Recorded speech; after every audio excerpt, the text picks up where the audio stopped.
എല്ലാ മാന്യ പ്രേക്ഷകർക്കും നമസ്കാരം. ഞാനിന്ന് മോഹൻലാൽ എന്ന അഭിനേതാവായിട്ടല്ല ഇവിടെ ഇരിക്കുന്നത്. കേരളത്തിൻ്റെ ജനനായകൻ, പ്രിയപ്പെട്ട കേരള സംസ്ഥാന മുഖ്യമന്ത്രി ശ്രീ പിണറായി വിജയൻ അവർകളുമായി നിങ്ങൾക്കായി അല്പനേരം സംസാരിക്കാൻ വേണ്ടിയാണ്. CPM-ൻ്റെ അനിഷേധ്യ നേതാവെന്ന നിലയ്ക്ക് ലോകം അറിയപ്പെടുന്ന ഒരു നേതാവ്. പക്ഷേ പിണറായി വിജയൻ എന്ന വ്യക്തി അതിലപ്പുറം പലതാണ്. നമ്മൾ പലർക്കും അറിയാത്ത ഒരു മഹാ വ്യക്തിത്വം. സ്കൂളിൽ പഠിക്കുമ്പോൾ അന്യായമായ കടത്തുകൂലി വർധനയ്ക്കെതിരെ ഒറ്റയാൽ പ്രതിഷേധം നടത്തിയ വിപ്ലവകാരിയുടെ അധികം ആർക്കും അറിയാത്ത ചില വശങ്ങളുണ്ട്. ആക്ഷൻ സിനിമകൾ, സ്റ്റണ്ട് സിനിമകൾ ഇഷ്ടപ്പെടുന്നൊരു സഹൃദയൻ. രാമായണം വായിച്ചു കേട്ട് ഭൂതപ്രേതാദികളിലുള്ള അന്ധവിശ്വാസം മാറ്റിയെടുത്ത ഒരു ബാല്യം. അമ്മയുമായി സവിശേഷമായ ഒരടുപ്പം പുലർത്തിയ മകൻ. കാർക്കശ്യത്തിൻ്റെ പുറന്തോടിന് പിന്നിൽ മറിഞ്ഞിരിക്കുന്ന ഫലിതപ്രിയനായ ഒരു ആസ്വാദകൻ. അങ്ങനെ കേരളത്തിൻ്റെ പിണറായി സഖാവിനെ പറ്റി നാം അറിയാത്ത പലതും എനിക്ക് അദ്ദേഹത്തോട് ചോദിക്കണമെന്നുണ്ട്, നിങ്ങൾക്ക് വേണ്ടി. അതിനു മുമ്പേ ബഹുമാനപ്പെട്ട പിണറായി വിജയൻ അവർകളെ ഈ അഭിമുഖത്തിലേക്ക് ഔപചാരികമായി ഞാൻ സ്വാഗതം ചെയ്യട്ടെ. നമസ്കാരം സർ. നമസ്കാരം. ഇങ്ങനൊരു അഭിമുഖം എൻ്റെ സ്വപ്നത്തിൽ പോലും ഉണ്ടായിരുന്നതല്ല. അതുകൊണ്ട് തന്നെ അതിൻ്റെ ഒരു ത്രില്ലിലും എന്നാൽ സംഘർഷത്തിലുമാണ് ഞാൻ. അഭിനേതാവായാണ് ഞാൻ സാധാരണ ക്യാമറയ്ക്ക് മുന്നിലെത്തുന്നത്. ഇപ്പോൾ അങ്ങേ അഭിമുഖം ചെയ്യുക എന്ന ദൗത്യവുമായി ക്യാമറയ്ക്ക് മുന്നിലിരിക്കുമ്പോൾ എനിക്കും അതേറെ പുതുമയുള്ള ഒരു അനുഭവമായി മാറുകയാണ്. അങ്ങേപ്പോലെ ഒരു മഹാനേതാവിനെ അഭിമുഖീകരിക്കുമ്പോൾ എങ്ങനെ തുടങ്ങണം, എവിടെ തുടങ്ങണം എന്നാലോചിക്കുന്നതിനിടയിലാണ് ഞാൻ അങ്ങേ ആദ്യം കണ്ടത് എന്നോർത്ത് നോക്കിയത്. കേരളത്തിലെ ഏതൊരു സാധാരണക്കാരനെയും പോലെ വർഷങ്ങൾക്കിടെ നിരവധി തവണ ഞാൻ അങ്ങേ നേരിട്ടും അല്ലാതെയും കണ്ടിട്ടുള്ളത് കൊണ്ട് തന്നെ ആദ്യം കണ്ടത് എന്നാണെന്ന് സ്വാഭാവികമായി എനിക്ക് ഓർത്തെടുക്കാനായില്ല. എന്തായാലും ഒരു 30 വർഷത്തെ ബന്ധമെങ്കിലും ഉണ്ടാകും. പക്ഷെ അവസാനം കാണുന്നത് ഇപ്പോഴാണ്, അതെനിക്കറിയാം. സാർ, നമുക്ക് വളരെ ലഘുവായ രീതിയിൽ നമുക്ക് ഈ അഭിമുഖം അല്ലെങ്കിൽ അഭിമുഖ സംഭാഷണം തുടങ്ങാം. ഞാനൊരു പാട്ടിൻ്റെ 4 വരി പാടാം. അതിൻ്റെ പുറകിൽ ഒരു ഉദ്ദേശമുണ്ട്, അത് ഞാൻ പിന്നെ പറയാം. ഇത് ഞാൻ അങ്ങേക്ക് നൽകുന്ന ഒരു ആദരമാണ്. പാടട്ടെ? കേരളം കേരളം കേളി കൊട്ടുയരുന്ന കേരളം, കേളി കദംബം പൂക്കും കേരളം, കേരകേളി സദനമാം എൻ കേരളം. എൻ്റെ കേരളം, അങ്ങയുടെ കേരളം, നമ്മുടെ കേരളം. അല്ല, ഇതിൻ്റെ പുറകിലെ ഒരു നല്ല ഉദ്ദേശം എന്താണെന്ന് പറഞ്ഞാൽ അങ്ങും എനിക്ക് 4 വരി പാടിത്തരണം. ഇപ്പോൾ വേണ്ട, ഇപ്പോൾ വേണ്ട. പിന്നെ നമ്മുടെ ഈ സംഭാഷണത്തിൻ്റെ ഇടയ്ക്കോ അത് അവസാനിക്കുമ്പോഴോ എന്തെങ്കിലും. സാർ, ഞാൻ സിനിമയിൽ വന്നിട്ട് 48 വർഷമായി. അതുകൊണ്ട് തന്നെ സിനിമയുമായി ബന്ധപ്പെട്ട ഒരു ചോദ്യത്തിൽ നിന്ന് നമുക്ക് തുടങ്ങാം. സാർ, ആദ്യമായി കണ്ട സിനിമ ഏതാണെന്ന് ഓർമ്മയുണ്ടോ?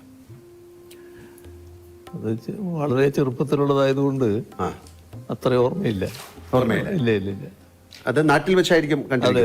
അതെ, അന്ന് ചെറിയ ടാക്കീസുകൾ നാട്ടിലുണ്ടാവുമല്ലോ, അതിന്റെ ഭാഗമായിട്ട് കണ്ടതാണ്. ഉത്തര കേരളത്തിലെ ഒരു നാട്ടിൻ പുറത്ത് ജനിച്ചു വളർന്ന ആളാണ് സാറ്. അപ്പൊ അതുകൊണ്ട് തന്നെ അങ്ങയുടെ കുട്ടിക്കാലം എങ്ങനെയായിരുന്നു? അങ്ങേക്ക് സഹോദരി സഹോദരന്മാരുണ്ടായിരുന്നോ? അതിനെക്കുറിച്ചൊന്നും. എനിക്ക് 2 സഹോദരന്മാരാണ് ഉണ്ടായത്. പക്ഷെ എൻ്റെ അമ്മ പ്രസവിച്ചത് 14ാമത്തെ കുട്ടിയാണ് ഞാൻ. ബാക്കിയുള്ളവരൊക്കെ മരണപ്പെട്ടു പോയിരുന്നു ചെറിയ പ്രായത്തിൽ തന്നെ. പിന്നെ 2 സഹോദരങ്ങൾ, മൂത്തവർ എനിക്കുണ്ടായിരുന്നു. അങ്ങനെ 3 പേരാണ് ഞങ്ങളുണ്ടായത്. അമ്മയും അച്ഛനും ഒക്കെ ഈശ്വര വിശ്വാസികളായിരുന്നു. സന്ധ്യാനാമമൊക്കെ ചൊല്ലാറ് പതിവുണ്ടായിരുന്നു. ഈശ്വര വിശ്വാസികളും വലിയ തോതിലുള്ള ഈ അന്നത്തെ കാലത്ത് ഭൂതപ്രേത കാര്യങ്ങളൊക്കെ വലിയ തോതിലുള്ള കാലമാണ്. അതെ അതെ. അപ്പോൾ അതിനൊക്കെ വല്ലാതെ വിശ്വസിക്കുന്ന കൂട്ടത്തിലായിരുന്നു. അതിൽ അമ്മയാണ് ഏറ്റവും കൂടുതൽ ഈ വിശ്വാസങ്ങൾ കൊണ്ടു നടന്നിരുന്നത്. അച്ഛനും വിശ്വാസി തന്നെയാണ്, പക്ഷേ അത്രത്തോളം ഉണ്ടെന്ന് പറയാൻ പറ്റില്ല. കുട്ടിക്കാലത്ത് ഏറ്റവും സന്തോഷകരവും സങ്കടകരവുമായ ചില സാഹചര്യങ്ങൾ എല്ലാവർക്കും ഉണ്ടാവും, അങ്ങേക്കും ഉണ്ടായിട്ടുണ്ടാവും. അങ്ങനെയെങ്കിൽ അവയൊക്കെ അങ്ങയുടെ ജീവിതത്തെ എങ്ങനെയാണ് സ്വാധീനിച്ചിരിക്കുന്നത്? അതിൽ വലിയ തണലായിട്ട് അമ്മ തന്നെയാണ് ഉണ്ടായത് എല്ലാ കാര്യത്തിലും. സാധാരണ നിലക്ക് നല്ല കരുതലോടെ എന്നെ വളർത്തുന്നതിൽ അമ്മ പ്രധാന പങ്ക് വഹിച്ചിട്ടുണ്ട്. എൻ്റെ കുട്ടിക്കാലത്തിന് അന്നത്തെ കാലം എല്ലാവരും പഠിക്കുന്ന കാലമല്ലല്ലോ, പിന്നെ പഠനം തുടരണമെന്നും ആഗ്രഹിക്കുന്ന കാലമല്ല. ഒരു 5ാം തരം ആവുമ്പോൾ പഠനം അവസാനിപ്പിക്കുക. അന്ന് നാട്ടിൽ ധാരാളം ഉള്ളത് ബീഡി കെട്ടാണ്. ബീഡി തൊഴിലിന് പോവാം, ബീഡി കെട്ടാൻ പോകും. കുട്ടികൾ പോയിട്ട് ബീഡി ഇങ്ങനെ കെട്ടിക്കൊടുക്കും, നൂല് കെട്ടി. അതിന് പിന്നെ ഈ ചെന്ന ആൾക്കാർ പറഞ്ഞ് കുട്ടി പഠിക്കട്ടെ. അപ്പോൾ അതറിഞ്ഞിട്ട് സ്കൂളിലെ പ്രധാന അധ്യാപകനും മാനേജറുമായിട്ടുള്ള അദ്ദേഹം അമ്മയോട് പറഞ്ഞു, അവനെ ഇപ്പം അതിനൊന്നും വിടരുത്, നിങ്ങൾ പഠിപ്പിക്കുക തന്നെ വേണം എന്ന് പറഞ്ഞു. അങ്ങനെയാണ് LP സ്കൂൾ കഴിഞ്ഞിട്ട് UP സ്കൂളിൽ ചേരുന്നത്. UP സ്കൂളിൽ ചേർന്നപ്പോൾ ഒരു പ്രധാന കാര്യമുണ്ടായി. അവിടെ ഒരു മലയാളം അധ്യാപകൻ, മലയാളം വിദ്വാൻ, മുൻഷി എന്നാണ് നമ്മൾ സാധാരണ പറയുക, മുൻഷി മാഷ്. അദ്ദേഹം എന്നോടൊരു ദിവസം ചോദിച്ചു, നിൻ്റെ നക്ഷത്രത്താ? അപ്പോൾ അന്ന് എനിക്കറിയാവുന്ന നക്ഷത്രം ഞാൻ പറഞ്ഞു കൊടുത്തു. ഇതായിരിക്കില്ല എന്ന് അദ്ദേഹം എന്നോട് പറയുകയാണ്, നിൻ്റെ അമ്മയോട് വരാൻ പറയണമെന്ന്. അങ്ങനെ അമ്മ ചെന്നു. അപ്പോൾ അത് തന്നെ ഒരു നാട്ടിൽ വാർത്തയായി, മുൻഷി മാഷ് അമ്മയെ വിളിച്ചിരിക്കുന്നു എന്നൊരു വാർത്ത. അങ്ങനെ ചെന്നപ്പോൾ എപ്പോഴായിരുന്നു പ്രസവിച്ചത്, ഏതാ സമയം എന്നൊക്കെ ചോദിച്ചു. ആ കാലത്ത് വലിയ കൃത്യതയില്ല, ഉച്ചയ്ക്ക് ശേഷമാണ് എന്ന് മാത്രമേ അമ്മയ്ക്ക് കൃത്യമായിട്ട് പറയാൻ പറ്റുള്ളൂ. അപ്പോൾ അദ്ദേഹം നോക്കുമ്പോൾ ഞാൻ ആദ്യം പറഞ്ഞ നക്ഷത്രം ഉച്ചയോടുകൂടി അവസാനിച്ചിരിക്കുന്നു, പിന്നെ പുതിയ നക്ഷത്രമാണ്. അപ്പോൾ അദ്ദേഹം പറഞ്ഞു, ഇതാണ് ഇവൻ്റെ നക്ഷത്രം, ഞാൻ ജാതകം എഴുതിത്തരാമെന്ന് പറഞ്ഞു. അങ്ങനെ അദ്ദേഹം എഴുതുന്ന ജാതകം അമ്മയുടെ കയ്യിലുണ്ടായിരുന്നു ഒരു ദീർഘകാലം. എന്നിട്ട് അവിടുന്ന് പറഞ്ഞു, ഇവൻ എവിടെയാണോ തോക്കുന്നത് അവിടം വരെ പഠിപ്പിക്കണം, തോറ്റാൽ നിർത്തിക്കോളും എന്ന് പറഞ്ഞു. അങ്ങനെയാണ് പഠനം തുറന്നു പോകുന്നതിന് ഇടയാകുന്നത്. ESLC ഉണ്ടായിരുന്നു. 8ാം തരത്തിൽ ESLC എന്ന് പറയുന്നൊരു പബ്ലിക് എക്സാമിനേഷൻ. അതിൽ ഞങ്ങൾ 3 കുട്ടികളായിരുന്നു അവിടുന്ന് പാസ്സായത്. പഠനത്തിന് പിന്നെ മറ്റ് പിന്തുണയൊന്നുമില്ലല്ലോ, നമ്മൾ തന്നെ വായിക്കുന്നെങ്കിൽ വായിക്കുക എന്നുള്ളതേ ഉള്ളൂ. വീട്ടിൽ സഹായമില്ല, അയൽവക്കങ്ങളിലും സഹായം കിട്ടാനില്ല. കാരണം ആരും അങ്ങനെ പഠനമായിട്ട് ബന്ധപ്പെട്ടവർ ഇന്നത്തെ സമൂഹത്തിനെ പോലെയല്ലാരും. അപ്പം അതിലൊക്കെ പക്ഷേ വലിയ സ്നേഹസമ്പന്നരാണ് എല്ലാവരും, എല്ലാ കാര്യങ്ങളിലും നല്ല സ്നേഹമാണ്. അതാണ് അതിൻ്റെ ഒരവസ്ഥ. സാറ് വളരെ അടുത്ത കൂട്ടുകാരുണ്ടായിരുന്നിരിക്കാം. അങ്ങ് പഠനത്തിൽ മാത്രമാണോ അതോ കളികളിലും കായിക മികവിലും ഒക്കെ ഉണ്ടായിരുന്നോ, അതോ വായന, കലാപ്രവർത്തനം, അങ്ങനെ എന്തെങ്കിലും പറയാനുണ്ടോ? ചെറുപ്പകാലത്ത് എല്ലാവരും കളിക്കുമല്ലോ, ഇന്നത്തെ പോലെ എല്ലാവരും എല്ലാ കളിയും വന്ന് പിന്നെ കുട്ടികൾ വലിയ കളിയല്ലേ സാധാരണ. ആ കളികളിലൊക്കെ ഞാനും ഉണ്ടായിരുന്നു. അതിൽ പ്രധാനം ഒന്ന് ഫുട്ബോളായിരുന്നു. പിന്നെ കുറച്ച് കഴിഞ്ഞപ്പോൾ നാട്ടിലൊരു വലിയ ബാഡ്മിൻ്റൺ ടൂർണമെൻ്റ് നടന്നു. ആ ടൂർണമെൻറ്റ് കണ്ടപ്പോൾ നമുക്കൊരു ചെറിയ കുട്ടികളാണല്ലോ, ഒരു ആവേശം. അപ്പോൾ എൻ്റെ അടുത്ത സുഹൃത്തുക്കളുണ്ട്, നാണു, രാജൻ എന്ന് പറഞ്ഞ 2 പേര്. ഞങ്ങളെല്ലാം കൂടി ഒരു കളി തുടങ്ങി. അപ്പോൾ അതിന് ബാറ്റില്ല. അപ്പോൾ ഓലയുടെ അടിഭാഗമില്ല, അതിൻ്റെ മടൽ ഇങ്ങനെ കുറച്ച് വീതി ഉണ്ടാവും, അത് വെച്ചിട്ടായി കെട്ടിയ ബോളിൽ കളി. കുറച്ച് നാൾ കഴിഞ്ഞപ്പോൾ പിന്നെ ബാറ്റിൽ കളിയായി. അങ്ങനെ ബാഡ്മിൻ്റൺ പിന്നെ ഞങ്ങൾ കളിക്കുകയായിരുന്നു, നല്ലതുപോലെ കളിക്കുമായിരുന്നു. അവരൊക്കെ സ്റ്റേറ്റിൽ നല്ലതുപോലെ കളിച്ചവരാണ്. ഈ നാണു എന്ന് പറയുന്ന ആൾ സ്റ്റേറ്റിന് റെഫറി ആയിട്ടൊക്കെ പിന്നീട് കുറേ കാലം പോയതാണ്. അങ്ങനെ ബാഡ്മിൻ്റണും കൂടി കളിക്കുകയായിരുന്നു. രാഷ്ട്രീയത്തിന് പുറത്ത് അങ്ങേക്ക് വലിയൊരു സൗഹൃദ വലയമുണ്ടല്ലോ. അടുത്തിരുന്ന തമാശ പറയാൻ സ്വാതന്ത്ര്യമുള്ള സുഹൃത്തുക്കളുണ്ടോ? അവരോടൊപ്പം സമയം ചെലവഴിക്കാൻ അങ്ങേക്ക് സാധിക്കാറുണ്ടോ? ഇപ്പം അതിന് കുറേ വിഷമമുണ്ട്. എന്നാലും എൻ്റെ പഴയകാല സുഹൃത്തുക്കൾ ഇപ്പോഴും സുഹൃത്തുക്കളായിട്ട് തന്നെ നിൽക്കുന്നുണ്ട്. അവർ എപ്പോഴും കാണും. പിന്നെ മിക്കവാറും ചെല്ലുമ്പോൾ എൻ്റെ കൂടെ ഉണ്ടാവും. അങ്ങനെയൊക്കെയാണ്. അവർ ചിലരെല്ലാം അങ്ങ് പോയി, എന്നാലും ഉള്ളവർ ഇപ്പോഴും ഉണ്ട് നല്ല നിലക്ക്. സാർ, ഒരു നടൻ അല്ലെങ്കിൽ ഞാൻ താരസംഘടനയുടെ ഭാരവാഹിയായിരുന്നു. അങ്ങനെ നിലകളിൽ അങ്ങേ പലതവണ ഞാൻ അടുത്ത് ഇടപഴകാനുള്ള ഭാഗ്യം എനിക്കുണ്ടായിട്ടുണ്ട്. അപ്പോൾ എല്ലാം ഞാൻ ശ്രദ്ധിച്ചിട്ടുള്ള ഒരു കാര്യം, ഏതാണ്ട് സാറിന് 30 വർഷം മുമ്പായിരിക്കാം കാണുന്നത്. അന്നും ഇന്നും അങ്ങയുടെ പെരുമാറ്റത്തിലോ രൂപഭാവാദികളിലോ യാതൊരു മാറ്റവും ഉണ്ടായിട്ടില്ല എന്നതാണ്. അത് എങ്ങനെയാണ് സാധിച്ചെടുക്കുന്നത്? കാര്യം ഒരുപക്ഷെ അങ്ങ് പാർട്ടി പ്രവർത്തകനായിരിക്കുമ്പോഴും അല്ലെങ്കിൽ മന്ത്രിയായതും പിന്നെ മുഖ്യമന്ത്രി ആയിരിക്കുമ്പോഴെല്ലാം അങ്ങയുടെ ഇടപെടൽ ഒരുപോലെ തന്നെയാണ്. നല്ല ഒരു കരുതലുള്ളതുപോലെ ഞങ്ങൾക്ക് ഫീൽ ചെയ്യും. സാധാരണ മനുഷ്യരുടെ കാലം ചെല്ലുമ്പോൾ അവരുടെ പദവികൾക്കും വളർച്ചയ്ക്കും ഒത്ത് പല മാറ്റങ്ങളും കാണാറുണ്ട്. പക്ഷെ അങ്ങയിൽ ഞാനിതൊന്നും കണ്ടിട്ടില്ല എന്നുള്ളത് വളരെ സത്യമായ ഒരു കാര്യമാണ്. ഒന്ന് നമ്മൾ കാണുന്നത്, നമ്മൾ ഏത് സ്ഥാനത്തിരിക്കുന്നതായാലും അതൊരു പ്രത്യേക നിയോഗത്തിൻ്റെ ഭാഗമാണെന്ന് കാണേണ്ടതേ ഉള്ളൂ. എപ്പോഴും അവിടെ നിന്ന് മാറേണ്ടതായിട്ട് വരാം. ആ ഒരു ധാരണ നമ്മുടെ ഉള്ളിലുണ്ടാവണം. ആ മാറ്റത്തെ പൂർണ്ണമായിട്ട് ഉൾക്കൊള്ളാൻ നമുക്ക് സാധിക്കണം. അന്ന് ഇപ്പോൾ മാറണം എന്ന് പറഞ്ഞാൽ ആ മാറുമ്പോൾ ഒരു പ്രയാസവും ഉണ്ടാകരുത്. അതാണ് നമുക്ക് ഏറ്റവും പ്രധാനം. ഞാൻ വൈദ്യുതി മന്ത്രിയായിട്ടാണല്ലോ മന്ത്രിസഭ പ്രവർത്തനം ആരംഭിക്കുന്നത്. അപ്പോൾ എൻ്റെ കുട്ടികൾ ചെറിയ മക്കളാണെന്ന്. വൈദ്യുതി മന്ത്രി സ്ഥാനം നിന്നൊഴിഞ്ഞ് ഇവിടെ തന്നെയായിരുന്നു, ഇൻഡസ്ട്രി ആയിരുന്നു. നേരെ നിങ്ങൾ വന്നിട്ടുണ്ട്, ഞാൻ താമസിച്ച വാടക വീട്ടിൽ. ആ വാടക വീട്ടിലേക്ക് മാറി. ഒരു പ്രയാസവും കുട്ടികൾക്ക് പോലും ഉണ്ടായില്ല.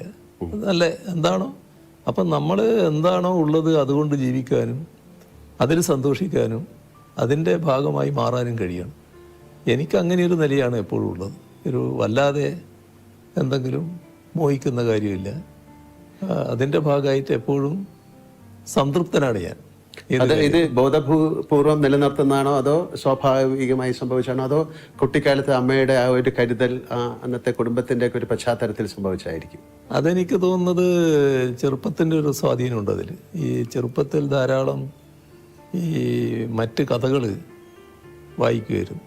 അമ്മയ്ക്ക് വായന അറിയില്ലെങ്കിലും പഴയ തച്ചോളി പാട്ടൊക്കെ അമ്മയ്ക്ക് നല്ലോണം അറിയാം. അങ്ങനെയുള്ള പാട്ടുകൾ എനിക്ക് പാടിത്തരുമായിരുന്നു.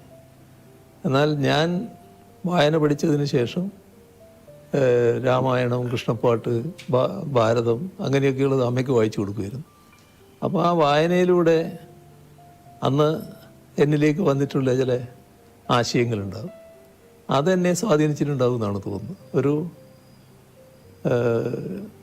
ഒരു സന്യാസ ജീവിതത്തിൻ്റെ ചില അംശങ്ങൾ ചിലപ്പോൾ നമ്മുടെ മനസ്സിലുണ്ടാകാനിടയുണ്ടാവും. അതുകൊണ്ടായിരിക്കാം വലിയ മറ്റു മോഹങ്ങൾ അധികം ഇല്ലാതെ വരുന്നത്. വലിയ കർക്കശക്കാരൻ എന്നൊരു പേരുണ്ടത്. അല്ല, അതുകൊണ്ട് ചോദിച്ചാണ്. പക്ഷെ അപ്പൊ എൻ്റെ കണ്ടെത്തലുകൾ ശരിയായിരുന്നു എന്ന് ഞാൻ വിശ്വസിക്കുന്നു. സാറ് സ്കൂൾ ആ സമയത്തൊക്കെ അല്ലെങ്കിൽ കോളേജിലൊക്കെ നാടകങ്ങളിലും വല്ലതും അഭിനയിച്ചിട്ടുണ്ടോ? നാടകത്തിൽ അഭിനയിച്ചിട്ടില്ല, പക്ഷെ ഞാൻ കഥാപ്രസംഗം നടത്തിയിട്ടുണ്ട്. ആണോ? UP സ്കൂളിൽ പഠിക്കുമ്പോൾ എന്നോടൊരു മാഷ് പറഞ്ഞു കഥാപ്രസംഗം നടത്തണം. അങ്ങനെ ഞാനൊരു കഥാപ്രസംഗം നടത്തിയിട്ടുണ്ട്. അതിൽ പാട്ടുകളൊക്കെ പാടണ്ടേ? പാടണം, പാട്ടൊക്കെ പാടും. നമുക്കൊരു പാട്ട് പാടണേ, പിന്നെ അത് ഇരിക്കട്ടെ. അതെ അതെ, ജാലവിദ്യ, മാജിക്. അതായത് ഒരു നൂലിന്മേലൊരു ചോക്ക് കിട്ടും. ചോക്കല്ലേ എഴുതുന്നത്? ആ ചോക്ക് കെട്ടിയിട്ട് ഇങ്ങനെ പിടിക്കും. എന്നിട്ട് ഈ നൂലങ്ങോട്ട് കത്തിക്കും. കത്തിയാലും ചോക്ക് വീഴില്ല. അപ്പോൾ അതിൻ്റെ വിദ്യ എന്താണെന്ന് പറഞ്ഞാൽ ഈ നൂല് പലവട്ടം ഉപ്പുവെള്ളത്തിൽ മുക്കി ഉണക്കുക. അങ്ങനെ ഉണക്കിയെടുത്തിട്ട് കത്തിച്ചാൽ ആ ചാരം അങ്ങനെ തന്നെ നിൽക്കും, വീണു പോകാതെ, ചോക്ക് വീണു പോകാതെ നിൽക്കും. ഇതാണ് ഒരു ജാലവിദ്യ. മറ്റേ ഒരു കഥാപ്രസംഗം ഞാൻ നടത്തിയിരുന്നു. ഒരു വലിയ ആൽമരത്തിൻ്റെ താഴെ ഒരാൾ കിടന്ന് ഉറങ്ങുന്ന, അദ്ദേഹത്തിൻ്റെ തലയിൽ നെറ്റിയിലൊരു ചെറിയ അതിൻ്റെ കായ വന്ന് വീഴുന്നു. അപ്പോൾ ഈ കായ് അല്ല തെങ്ങിൻ്റെ തേങ്ങ പോലത്തെ ആണെങ്കിൽ എൻ്റെ കഥ എന്താകുമായിരുന്നു എന്ന് പറയുന്നത്. അപ്പോൾ പ്രകൃതിയുടെ ഒരു പ്രത്യേകത കാണിക്കുന്ന ഒരു കഥയായിരുന്നു അത്. ഓക്കെ, അപ്പം നമുക്ക് പാട്ട് ഇപ്പം വേണ്ടല്ലേ, കുറച്ച് കഴിഞ്ഞിട്ടാകാം അല്ലേ? എപ്പോഴെങ്കിലും ഒരു എഴുത്തുകാരനാവണമെന്ന് ആഗ്രഹിച്ചിട്ടുണ്ടോ? അത്തരത്തിൽ എന്തെങ്കിലും അങ്ങ് എഴുതിയിട്ടുണ്ടോ? അല്ലെങ്കിൽ എന്തെങ്കിലും അങ്ങനെ കുത്തിക്കുറിക്കുക എന്ന് ചോദിക്കുന്നത് ശരിയല്ല, അങ്ങനെ എന്തെങ്കിലും അങ്ങ് എഴുതിയിട്ടുണ്ടോ? എഴുത്ത് വിശദമായിട്ട് എഴുതിയിട്ടില്ല, പക്ഷെ പിന്നീട് രാഷ്ട്രീയ ജീവിതത്തിൽ പല കാര്യങ്ങളും എഴുതേണ്ടി വരുമല്ലോ, അങ്ങനെയുള്ള കാര്യങ്ങളൊക്കെ ഞാൻ എഴുതിയിട്ടുണ്ട്. രാഷ്ട്രീയ അങ്ങയുടെ ഒരു ആത്മകഥ അങ്ങനെ എന്തെങ്കിലും എഴുതണമെന്ന ഒരു ആഗ്രഹമുണ്ടോ? അതൊന്നും ഇതിൻ്റെ ഇടക്ക് അതിനെപ്പറ്റി ഒരു ആലോചനയും ഉണ്ടായിട്ടില്ല. എന്നാൽ പിന്നെ ചിലരൊക്കെ അതിനു വേണ്ടി ഒരു ശ്രമം ആരംഭിച്ചിട്ടുമുണ്ട്, പക്ഷെ അതൊന്നും പൂർണ്ണതയിലെത്തിയിട്ടില്ല. എൻ്റെ വീട്ടിൽ വലിയൊരു ലൈബ്രറി ഉണ്ടെന്ന് എനിക്കറിയാം. തിരക്കുകൾക്കിടയിൽ അങ്ങേക്ക് വായിക്കാൻ സമയം കിട്ടാറുണ്ടോ? ഇപ്പോഴത്തെ പ്രശ്നം വല്ലാത്ത പ്രശ്നമാണ്. ഇപ്പോൾ വായനക്കൊക്കെ വല്ലാത്ത സമയം കുറയാണ്. മറ്റ് വായന എനിക്കൊരു നല്ല രസമായിരുന്നു, നല്ല രീതിയിൽ വായിക്കാൻ പറ്റുമായിരുന്നു. പക്ഷെ ഇപ്പം അങ്ങനെ വായിക്കാൻ അധിക സമയം കിട്ടുന്നില്ല. അപ്പോൾ അങ്ങേ ഏറ്റവും കൂടുതൽ സ്വാധീനിച്ച പുസ്തകങ്ങളുണ്ടാവും, അത് ഏതെങ്കിലും ഒരു പുസ്തകത്തിൻ്റെ പേര് പറയാമോ? അതിൽ ഞാൻ വായിക്കുന്ന ഘട്ടത്തിൽ ഏറ്റവും കൂടുതൽ സ്വാധീനിച്ച പുസ്തകങ്ങളിൽ ഒന്ന് ടോൾസ്റ്റോയുടെ അന്നാ കരീന തന്നെയാണ്. വലിയ ഹൃദയത്തെ ഏറ്റവും അധികം ബന്ധിപ്പിക്കുന്ന, മനസ്സിനെ ബന്ധിപ്പിക്കുന്ന ഒരു കഥ തന്നെയാണെന്ന് പറയാം. പിന്നെ വിക്ടർ ഹ്യൂഗോൻ്റെ കഥയും പാവങ്ങളും അത് വളരെയധികം വലിയ തോതിൽ നമ്മളെ ജീവിതത്തെ രൂപപ്പെടുത്താൻ തന്നെ സഹായിക്കുന്ന ഒന്നായിരുന്നു. നമ്മളെ നാട്ടിലെടുത്താൽ തകഴിയുടെ കയർ ഒരു കാലഘട്ടത്തിൻ്റെ തന്നെ ഒരു ചിത്രീകരണമായിരുന്നു. അങ്ങനെയുള്ളതൊക്കെ ആ കാലത്ത് നല്ലോണം വായിക്കാൻ പറ്റിയിരുന്നു. കവിതകളും വായിക്കും. ഇതെല്ലാം ഒരു പുതിയ അറിവാണ് ആൾക്കാർക്ക്, അതുകൊണ്ടാണ് ഞാൻ ചോദിക്കുന്നത്. അതായത് പിണറായി വിജയൻ എന്നാൽ വലിയൊരു കടുപ്പക്കാരനാണ്, ചിരിക്കാത്ത ആളാണ് എന്നൊരു ധാരണ പുറത്തുണ്ട്. എന്നാൽ അടുത്ത പരിചയമുള്ളവർക്ക് നേരെ മറിച്ചുള്ള അഭിപ്രായമാണ്. ഈ പ്രകൃതം സ്വയം എടുത്തണിഞ്ഞതാണോ, അതോ ഈ കടുപ്പക്കാരനെന്ന ഇമേജ് മാറ്റണമെന്ന് എപ്പോഴെങ്കിലും തോന്നിയിട്ടുണ്ടോ, അതോ ആളുകൾ തന്നെ അത് തിരിച്ചറിയട്ടെ എന്നാണോ നിലപാട്? അത് ബ്രാൻഡ് ചെയ്യപ്പെടുന്നതാണ്. കാരണം ഞാനൊരു ഇടതുപക്ഷ പ്രവർത്തകൻ, പ്രത്യേകിച്ച് CPIMൻ്റെ ഒരു പ്രധാനി എന്നൊക്കെയുള്ള നിലയിൽ വരുമ്പോൾ അതിലൊരു സാധാരണയിൽ നിന്നൊരു വ്യത്യസ്തനാണ് എന്ന് കാണിക്കൽ നമ്മുടെ ചില ആളുകൾക്ക് വലിയ താല്പര്യമുണ്ടായിരുന്നു.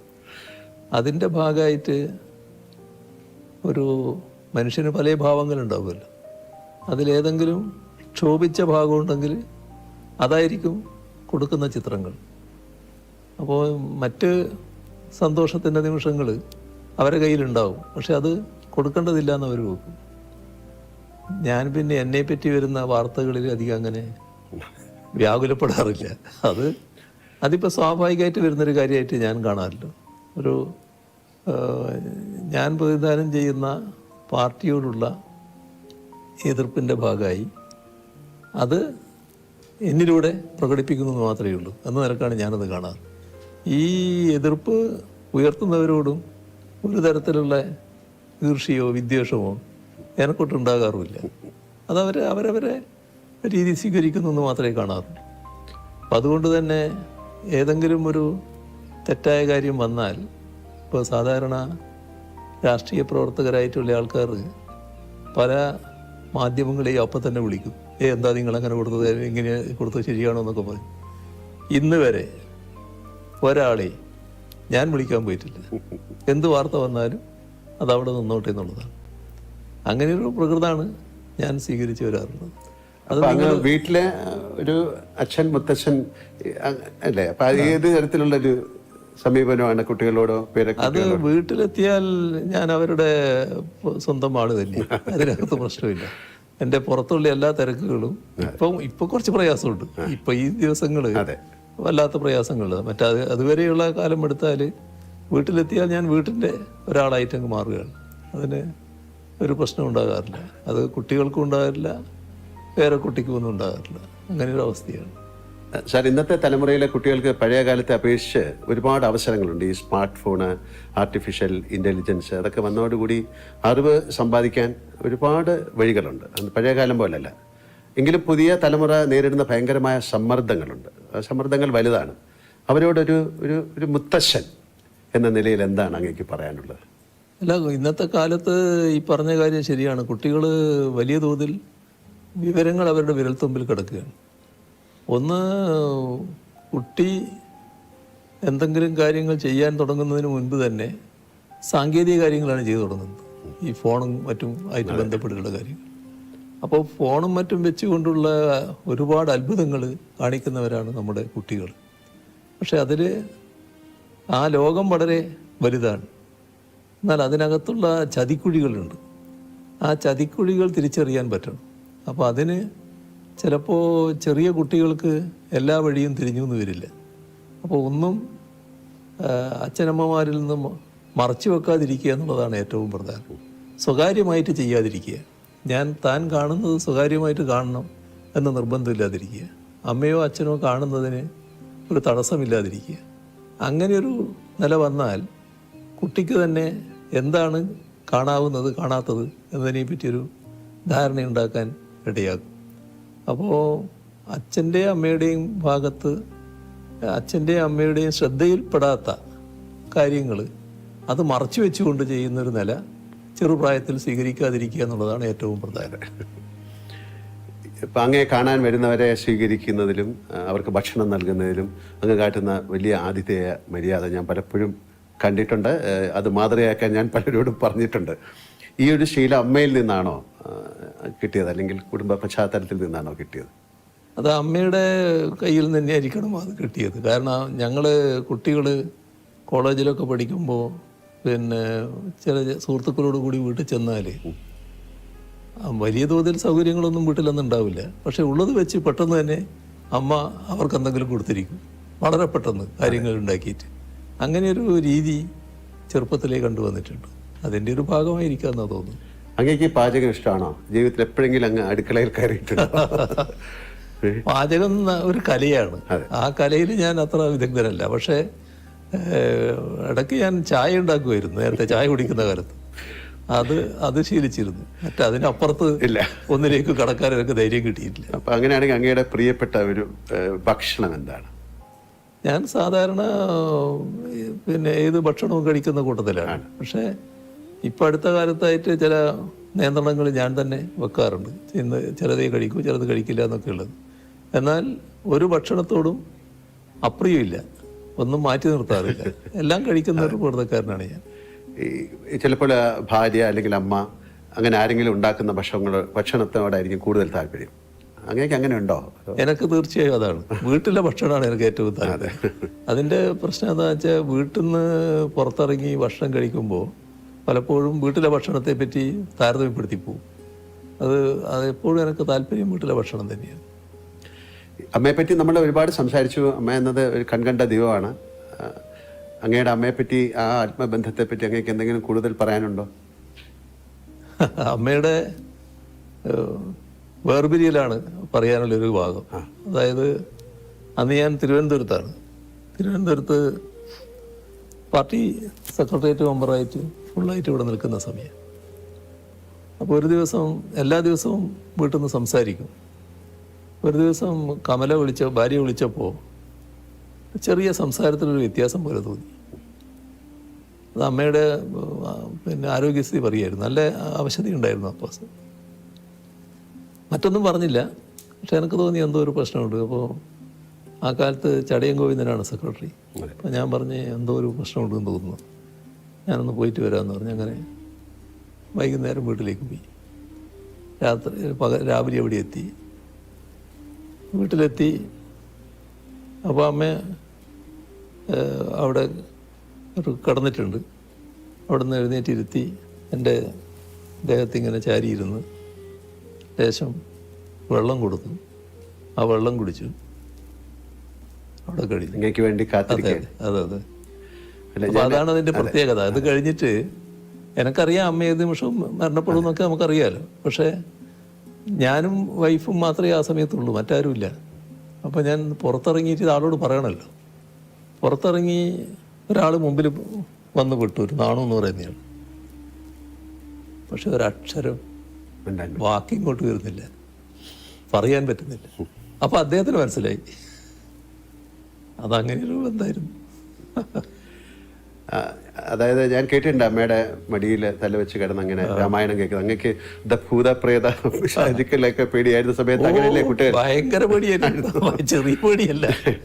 അപ്പൊ ഇതെല്ലാം കേട്ട് കഴിഞ്ഞ് അങ്ങക്ക് ഒരു ആന്തരികമായ ഒരു ആത്മീയ വശം ഉണ്ടായിട്ടുണ്ടോ? ഈ നേരത്തെ പറഞ്ഞു, എന്നാലും ഒരു സന്യാസം എന്ന് പറഞ്ഞ പോലെ അങ്ങേക്കൊരു ആന്തരികമായ ഒരു ആത്മീയ വശമുണ്ടെന്ന് വളരെ വിശ്വസിക്കുന്ന ഒരാളാണ് ഞാൻ. അതായത് ഇതിനെപ്പറ്റി പറയാറ് സാധാരണ നിസ്സാരമായുള്ള സംസാര സാഗരം എന്നാണ്. അതെ.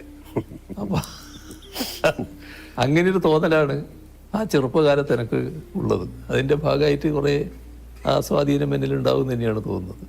പക്ഷേ ഭൂതപ്രേത പിശാചുക്കളെ പറ്റി ഭയങ്കര വിശ്വാസമായിരുന്നു. ആ സമയത്ത് ലൈറ്റോ അങ്ങനെയൊന്നും അധികം ലൈറ്റ് ഇല്ലല്ലോ. പിന്നെ എൻ്റെ വീട്ടിൽ ഇലക്ട്രിസിറ്റി വരുന്നത് തന്നെ പിന്നെ ഞാൻ MLA ആയിരിക്കും പോലും ഇല്ല. അങ്ങനെ ഒരു കാലമാണത്. അങ്ങനെ ഒരു അവസ്ഥയാണ്. രാത്രി ആയാൽ പിന്നെ ഇരുടല്ലേ എല്ലാ സ്ഥലത്തും. അപ്പോൾ എവിടെയും ഏത് ഭൂതവും പ്രേതവും പ്രത്യക്ഷപ്പെടാം. അതൊക്കെ പിന്നെ ഒരു ചെറിയ സമയം കഴിഞ്ഞപ്പോൾ നമ്മൾ വളരുകയല്ലേ, അതനുസരിച്ച് മാനസിക വളർച്ചയും വരികയല്ലേ. അത് പിന്നെ ഞാൻ തന്നെ മാറ്റിയെടുത്തതാണ് ബോധപൂർവ്വം. അങ്ങനെ ഈ കുടുംബത്തോടൊപ്പം ചെലവഴിക്കുന്ന ഏറ്റവും പ്രധാനപ്പെട്ട സമയം എന്താണ്? അത് ഒരു ദിവസത്തെ യാത്രയാണോ, അതോ ഒരുമിച്ചിരുന്ന് തീൻമേശയിൽ ഭക്ഷണം കഴിക്കുമ്പോഴാണോ? ഏറ്റവും പ്രധാനം തീൻമേശയിലെ ഭക്ഷണമാണ്. കാരണം ഞങ്ങൾ എല്ലാവരും ഒന്നിച്ചാണ് ഇരിക്കുക. ആരൊക്കെയുണ്ടോ എല്ലാവരും ഒന്നിച്ചാണ് ഇരിക്കുക. ആ ഘട്ടത്തിൽ എൻ്റെ സുഹൃത്തുക്കളുണ്ടെങ്കിൽ അവരും ഒന്നിച്ചാണ് ഇരിക്കുക. അങ്ങനെ ഒരു അവസ്ഥയാണ് എപ്പോഴും സ്വീകരിക്കാറ്. അപ്പോൾ അതാണ് ഏറ്റവും നല്ല സമയം. എപ്പോഴും ഭക്ഷണം എല്ലാവരും കൂടി ഒന്നിച്ച് കഴിക്കുന്നത് തന്നെയാണ് നല്ലത് എന്നാണ് ഉള്ള അഭിപ്രായക്കാരനായി. അപ്പം ഞാനൊരു പാട്ട് പാടാൻ പറഞ്ഞാൽ ഇപ്പം പാടുന്നില്ല, കുറച്ച് കഴിഞ്ഞ് പാടാം അല്ലേ? ഞാൻ ഇടയ്ക്കിടയ്ക്ക് പറയും.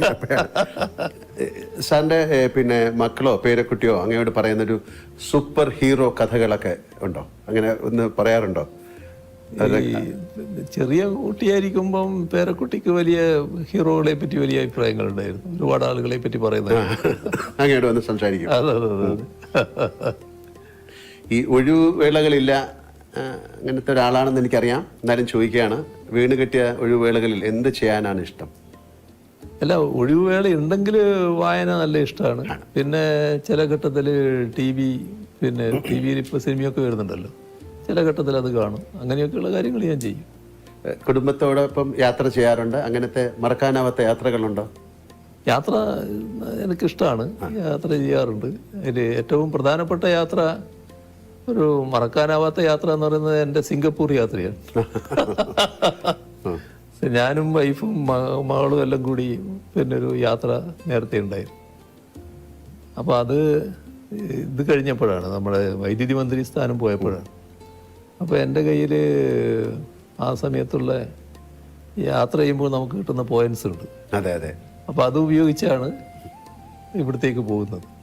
ഭയങ്കര കഥ അതിനെപ്പറ്റി. ഞാൻ യാത്ര പോകേണ്ട താമസം എന്തോ ആരും ഇതേവരെ യാത്ര ചെയ്യാത്ത പോലെ ഭയങ്കരമായ വാർത്തകൾ വന്നു. പക്ഷേ അത് നല്ല ആസ്വദിച്ച യാത്രയായിരുന്നു. ഈ വാർത്ത വന്നു എന്നുള്ളത് കൊണ്ട് വല്ലാതെ വിഷമമൊന്നും എനിക്ക് അന്നുമില്ല, ഇപ്പോഴുമില്ല. അതാണ് അതിൻ്റെ രീതി. ആ യാത്ര നല്ല യാത്രയായിരുന്നു. അങ്ങനെ സിനിമകളൊക്കെ കാണുന്ന ആളാണ്, മലയാള സിനിമകളൊക്കെ കാണുന്നതാണ്. അങ്ങനെ മലയാള സിനിമയിൽ ഏറ്റവും പ്രിയപ്പെട്ട ഒരു കഥാപാത്രം ഏതാണെന്ന് ചോദിച്ചു കഴിഞ്ഞാൽ അങ്ങേക്ക് പറയാൻ പറ്റും? അത് അങ്ങയുടെ ജീവിതത്തിൽ എന്തെങ്കിലും ഒരു പ്രതിഫലിക്കുന്ന ഒരു കഥാപാത്രമുണ്ടോ? അല്ല, മലയാള സിനിമയിൽ ധാരാളം കഥാപാത്രങ്ങൾ നമ്മൾ ഓർത്തു വെക്കുന്നവരായിട്ടുണ്ടല്ലോ. ഒരു സാമൂഹ്യ പ്രതിബദ്ധതയുള്ള ഒരു കഥാപാത്രം അങ്ങയുടെ തന്നെയാണെന്ന് എനിക്ക് തോന്നുന്നത്. ഒരു മെഡിക്കൽ വിദ്യാർത്ഥിയായിട്ട് ചേർന്നിട്ട് ആ മെഡിക്കൽ വിദ്യാർത്ഥി റാഗിങ്ങിന് നേതൃത്വം കൊടുത്ത് അമൃതം ഗമയ MT എഴുതിയത് അല്ലേ? ഹരിഹരൻ. അതെ, ഹരിഹരൻ. അപ്പോൾ അതിനകത്ത് പിന്നെ നിങ്ങളാണ് ആ പിന്നെ ഇതായിട്ട് വരുന്നത്. അപ്പോൾ അവിടെ മാതൃകാ ഡോക്ടറായിട്ടാണ് പിന്നെ പ്രവർത്തിക്കാൻ ശ്രമിക്കുന്നത്. നിങ്ങൾക്ക് ഒരുപാട് നഷ്ടങ്ങൾ സംഭവിക്കുന്നുണ്ട്. പക്ഷെ അതൊന്നും പിന്നെ അവരിങ്ങനെ മുഖവിലക്കെടുക്കാതെ നിങ്ങൾ നിങ്ങളുടെ ആശയത്തിൽ തന്നെ ഉറച്ചു നിൽക്കുന്നു. ഒരു നല്ല സാമൂഹ്യ പ്രതിബദ്ധതയുള്ളൊരു കഥാപാത്രമായിരുന്നു. ഞാൻ അങ്ങോട്ട് ചോദിക്കാൻ, മോഹൻലാൽ സിനിമകളിൽ അങ്ങേക്ക് ഏത് കഥാപാത്രത്തിനോടാണ് താല്പര്യം? ഇപ്പൊ അത് അങ്ങ് പറഞ്ഞു കഴിഞ്ഞു. ഇതാണ് നല്ല ഇതായിട്ട് എനിക്ക് തോന്നിയത്. ഇതൊരു ഏതെങ്കിലും ഒരു സിനിമ സീൻ അത് അങ്ങ് യഥാർത്ഥ ജീവിതത്തിൽ പ്രയോഗിക്കാൻ ശ്രമിച്ചിട്ടുണ്ടോ, സാധിച്ചിട്ടുണ്ടോ? അല്ല, അങ്ങനെ ഞാൻ ചോദിക്കാറില്ല. ഇല്ല. പക്ഷേ ചില രംഗങ്ങൾ കാണുമ്പോൾ നമ്മുടെ ജീവിതവുമായിട്ട് ബന്ധപ്പെട്ട് ചില കാര്യങ്ങൾ താരതമ്യപ്പെടുത്താറുണ്ട്, ഓർക്കാറുണ്ട്. ഇതൊരു ഒരു സിനിമയിൽ അഭിനയിക്കാൻ അങ്ങേക്ക് ഒരു ക്ഷണം വന്നാൽ എന്ത് തരത്തിലുള്ള റോളുകൾ ചെയ്യാനായിരിക്കും ഇഷ്ടം? അല്ല, അതിന്റെ കാലം കഴിഞ്ഞല്ലേ. അല്ലല്ല, അങ്ങനെയൊന്നുമല്ല. ആ, ഇനിയിപ്പോ അതിന്റെ കാലം കഴിഞ്ഞല്ലോ. അത് ഇതിനു മുമ്പായി കുറച്ചുകൂടെ മുമ്പായിരുന്നെങ്കിൽ ചിലപ്പോൾ ഇപ്പൊ ആകെ പറ്റുന്ന റോളൊന്നല്ലേ ഉള്ളൂ. പ്രായമുള്ള ഒരാളുടെ റോളൊക്കെ അതല്ലേ പറ്റും. അതായത് ഇപ്പം ഞാൻ എന്നോട് അല്ലെങ്കിൽ മമ്മൂട്ടിക്ക, കമലഹാസനോടൊക്കെ അങ്ങേക്ക് ഒരു നല്ല സൗഹൃദമാണ്. ഞാൻ കഴിഞ്ഞ ദിവസം എൻ്റെ ഒരു സുഹൃത്ത് രഹസ്യമായിട്ട് പറഞ്ഞു, മുഖ്യമന്ത്രിക്ക് വളരെ ഇഷ്ടപ്പെട്ട സിനിമ രജനീകാന്തിൻ്റെയാണ്. അങ്ങേക്ക് കൂടുതൽ രജനീകാന്തിന് വലിയ ഇഷ്ടമുള്ള ഒരാളാണ്. അതൊരു ഘട്ടത്തിൽ അതായിരുന്നു എന്നുള്ളത് ശരിയാണ്. കാരണം നമ്മുടെ TV-കളിൽ സിനിമകൾ ഇങ്ങനെ വരുന്ന കാലത്ത് KTV, അതെ അതെ, അപ്പൊ ആ കാലത്ത് അതിൽ ധാരാളം രജനി പടങ്ങൾ വരാറുണ്ട്. അതും ആക്ഷൻ സിനിമകൾ. ആക്ഷൻ പടങ്ങൾ പൊതുവിൽ ഞാൻ ആക്ഷൻ പടങ്ങൾ ഇഷ്ടപ്പെടുന്ന ഒരാളാണ്. അത് അങ്ങയുടെ ആക്ഷൻ പടങ്ങൾ ഞാൻ ധാരാളം കണ്ടിട്ടുണ്ട്. എല്ലാവരുടെയും നിങ്ങളുമായിട്ടെല്ലാമുള്ള സൗഹൃദം കാത്തു സൂക്ഷിക്കുമ്പോൾ തന്നെ ഈ പടങ്ങളോട് ഒരു പ്രത്യേകത എനിക്ക് തോന്നിയിരുന്നു, പുള്ളിയുടെ ഒരു രീതികളോട്. അതെ, അതാണ് കൂടുതലും എനിക്ക് തോന്നുന്നത് അങ്ങേക്ക് അതൊരു ആക്ഷൻ സീനിനോടുള്ള താല്പര്യമാണ്. ഞാൻ നേരത്തെ പറയുകയായി, ഷണ്ട് സിനിമകളെ ഇഷ്ടപ്പെടുന്ന ഒരു വ്യക്തിത്വമാണ് അങ്ങ്. സർ, ഈ സിനിമയിൽ ചിലപ്പോഴൊക്കെ പോലീസ് മർദ്ദനത്തിന് വിധേയനാകുന്ന കഥാപാത്രങ്ങളെ ഞാൻ അവതരിപ്പിച്ചിട്ടുണ്ട്. പക്ഷെ അതൊക്കെ ക്യാമറയ്ക്ക് മുന്നിലുള്ള അനുഭവമാണ്. പക്ഷെ ജീവിതത്തിൽ അത് ഒരുപാട് നേരിട്ട ഒരാളെന്ന നിലയ്ക്ക് അടിയന്തരാവസ്ഥക്കാലത്ത് നേരിടേണ്ടി വന്ന ക്രൂരമായ പോലീസ് മർദ്ദനം, ലോക്കപ്പിലെ ആ ഭീകരമായ രാത്രികൾ, പിന്നീട് ജയിൽവാസം, ഇതെല്ലാം ശേഷം ആ ചോര പുരണ്ട ഷർട്ട് ഉയർത്തിപ്പിടിച്ച് നിയമസഭയിൽ അങ്ങ് നടത്തിയ പ്രസംഗം ചരിത്ര പ്രസിദ്ധമാണ്. ആ ഷർട്ട് അന്ന് അങ്ങ് ഇന്ന് സൂക്ഷിക്കുന്നുണ്ടോ? ഇപ്പം എൻ്റെ കയ്യിലില്ല. ഇപ്പം എൻ്റെ കയ്യിലില്ല. പക്ഷെ അതുവരെ ഞാൻ സൂക്ഷിച്ചിരുന്നു. അതൊക്കെ ഒരു പ്രത്യേക അനുഭവത്തിലുള്ളതാണല്ലോ. നമ്മളെ ലോക്കപ്പിൽ ഞാനന്ന് ചെറുപ്പമാണ്, അതുകൊണ്ട് അതിനെ അതിജീവിക്കാൻ കഴിഞ്ഞു എന്ന് പറയാം. പക്ഷേ നമ്മുടെ അടിച്ച് തോല് പൊളിക്കുക എന്ന് പറയുന്നില്ലേ, എൻ്റെ ഈ ശരീരത്തിൻ്റെ തൊലി പൊളിഞ്ഞു പോയിരുന്നു. ഈ അടി കൊണ്ടിട്ട് നീര് കെട്ടിയിട്ട് അതിൻ്റെ ആ തൊലി പോയിട്ട് വേറെ തൊലി വന്നിരുന്നു. അങ്ങനത്തെ ഒരു അവസ്ഥയുണ്ടായിരുന്നു. അത് അത്തരത്തിലുള്ളതായിരുന്നു തല്ല്. പിന്നെ ഈ ഒരു മിന്നലിങ്ങനെ വരും. ഈ അടി ഈ ഭാഗത്തൊക്കെ കൊണ്ടാൽ കണ്ണിൽ ഒരു മിന്നുന്ന പോലെ തോന്നും. അങ്ങനെയൊക്കെയുള്ള തല്ലായിരുന്നു അത്. അത് വളരെ വളരെ കടുത്ത മർദ്ദനായിരുന്നു. അല്ല, ആഭ്യന്തര വകുപ്പിൻ്റെ ചുമതലയുള്ള മുഖ്യമന്ത്രിയായി ഭരണം നടത്തുമ്പോൾ അന്ന് പോലീസ് മർദ്ദനമേറ്റ് കിടന്ന 28-29 വയസ്സുകാരൻ ഓർമ്മയിൽ വരാറുണ്ടോ? കാര്യം ശരീരത്തിലെ മുറിവിനേക്കാൾ വലിയ പോറലുകൾ അന്ന് മനസ്സിലേറ്റിട്ടുണ്ടെന്ന് നിങ്ങൾക്കറിയാം. ആ മാനസികാവസ്ഥ ഇന്ന് തിരിഞ്ഞു നോക്കുമ്പോൾ എങ്ങനെയാണ് അങ്ങ് വിലയിരുത്തുന്നത്?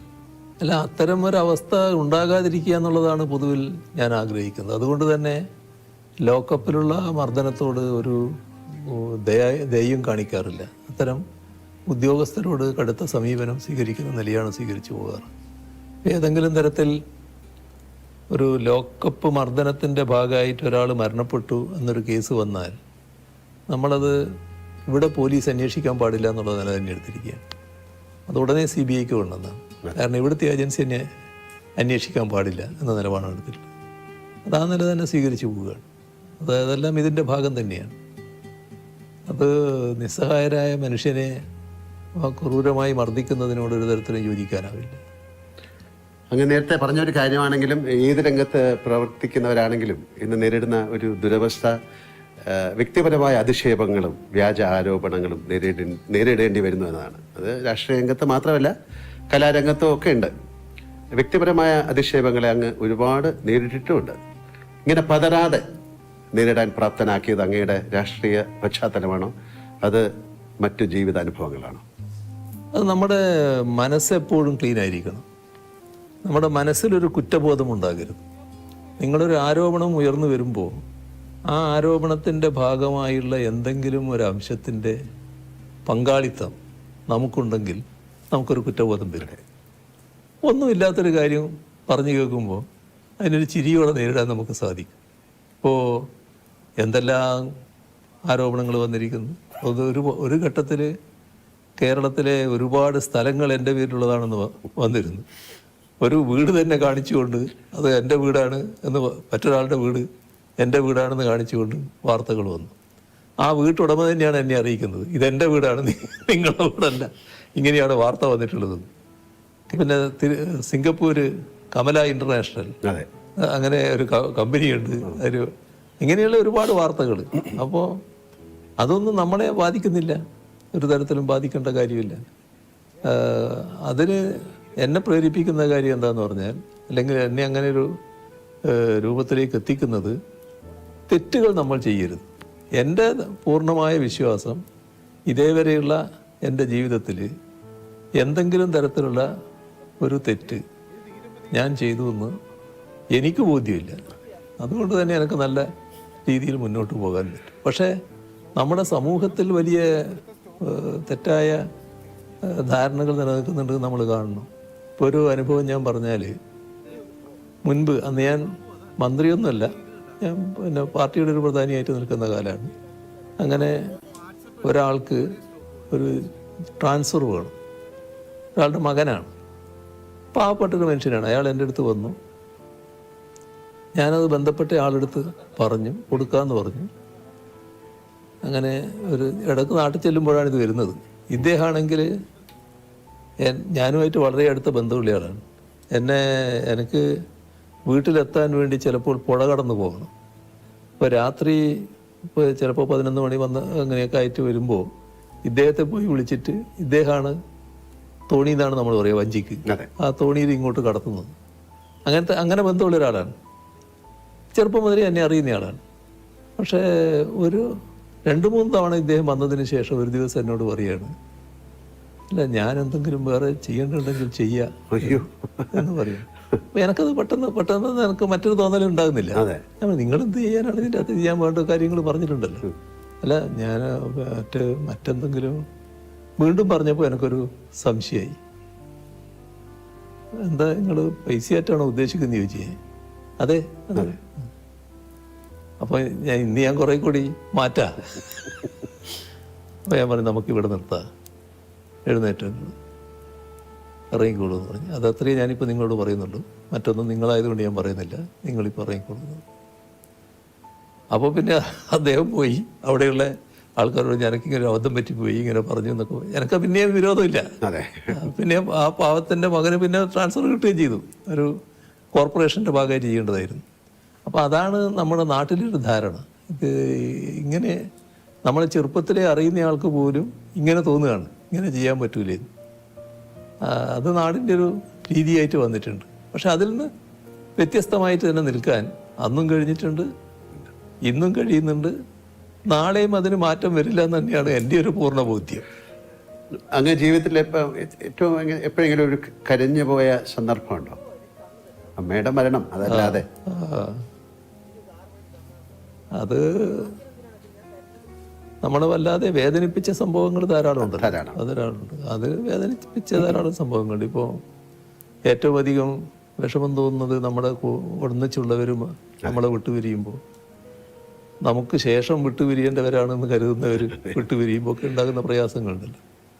അതിപ്പോൾ പരസ്യമായിട്ട് തന്നെ പ്രകടമായതാണ്. കോടിയേരി ബാലകൃഷ്ണൻ്റെ ആ അനുശോചന യോഗത്തിൽ സംസാരിക്കാൻ, ആ സംസാരം പൂർത്തിയാക്കാൻ എനിക്ക് കഴിഞ്ഞില്ല. അത് സ്വാഭാവികമായിട്ട് വരുന്ന ഒന്നാണ്. അങ്ങനെയുള്ള ചില ഘട്ടങ്ങൾ ഉണ്ടായിട്ടുണ്ടോ? അങ്ങേക്ക് ജീവിതത്തിൽ എന്തിനെങ്കിലും ഭയമുണ്ടോ? ഭയം എന്നത് ആ തരത്തിലില്ല. പക്ഷേ പൊതുവിൽ ഞാൻ പാർട്ടിക്ക് കീഴ്പ്പെട്ടു പോകുന്ന ഒരാളാണ്. പാർട്ടി ആഗ്രഹിക്കുന്ന പൊതുവായ നിലപാടുകളുണ്ട്. ആ നിലപാടുകളിൽ അണുകിട വ്യത്യാസം വരരുതെന്ന് ചിന്തിക്കുന്ന ഒരാളാണ് ഞാൻ. അതിനെ ഭയന്ന് ഞാൻ ജീവിക്കുകയാണ്. അങ്ങനെയൊരു ഭയമുണ്ട് എന്ന് വേണമെങ്കിൽ പറയാം. മറ്റ് തരത്തിലുള്ള ഭയം എന്നെ അധികം ബാധിക്കാറില്ല. ജീവിതത്തിലെ എന്തിൻ്റെയെങ്കിലും പേരിൽ അങ്ങ് പശ്ചാത്തപിച്ചിട്ടുണ്ടോ? പശ്ചാത്തപിക്കേണ്ടി വന്നിട്ടുള്ളൊരു ഘട്ടം പറഞ്ഞാൽ, എൻ്റെ ഒരു കോളേജ് പഠനകാലത്ത് ഒരു സുഹൃത്തുണ്ടായിരുന്നു, നല്ല അടുത്ത സുഹൃത്താണ്. അപ്പോൾ ആ വിദ്വാൻ നല്ല വലിയ കാശുള്ള ആളാണ്, സായിപ്പിൻ്റെ മകനായിട്ടുള്ള ആളാണ്. അതിൻ്റെ ഭാഗമായിട്ട് തന്നെ കാശ് ധാരാളമുണ്ട്.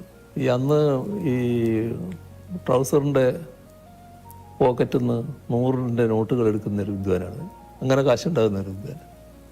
പക്ഷെ എന്നെ വലിയ കാര്യമായിരുന്നു. ഞാൻ വളരെ അടുത്ത ബന്ധത്തിലായിരുന്നു.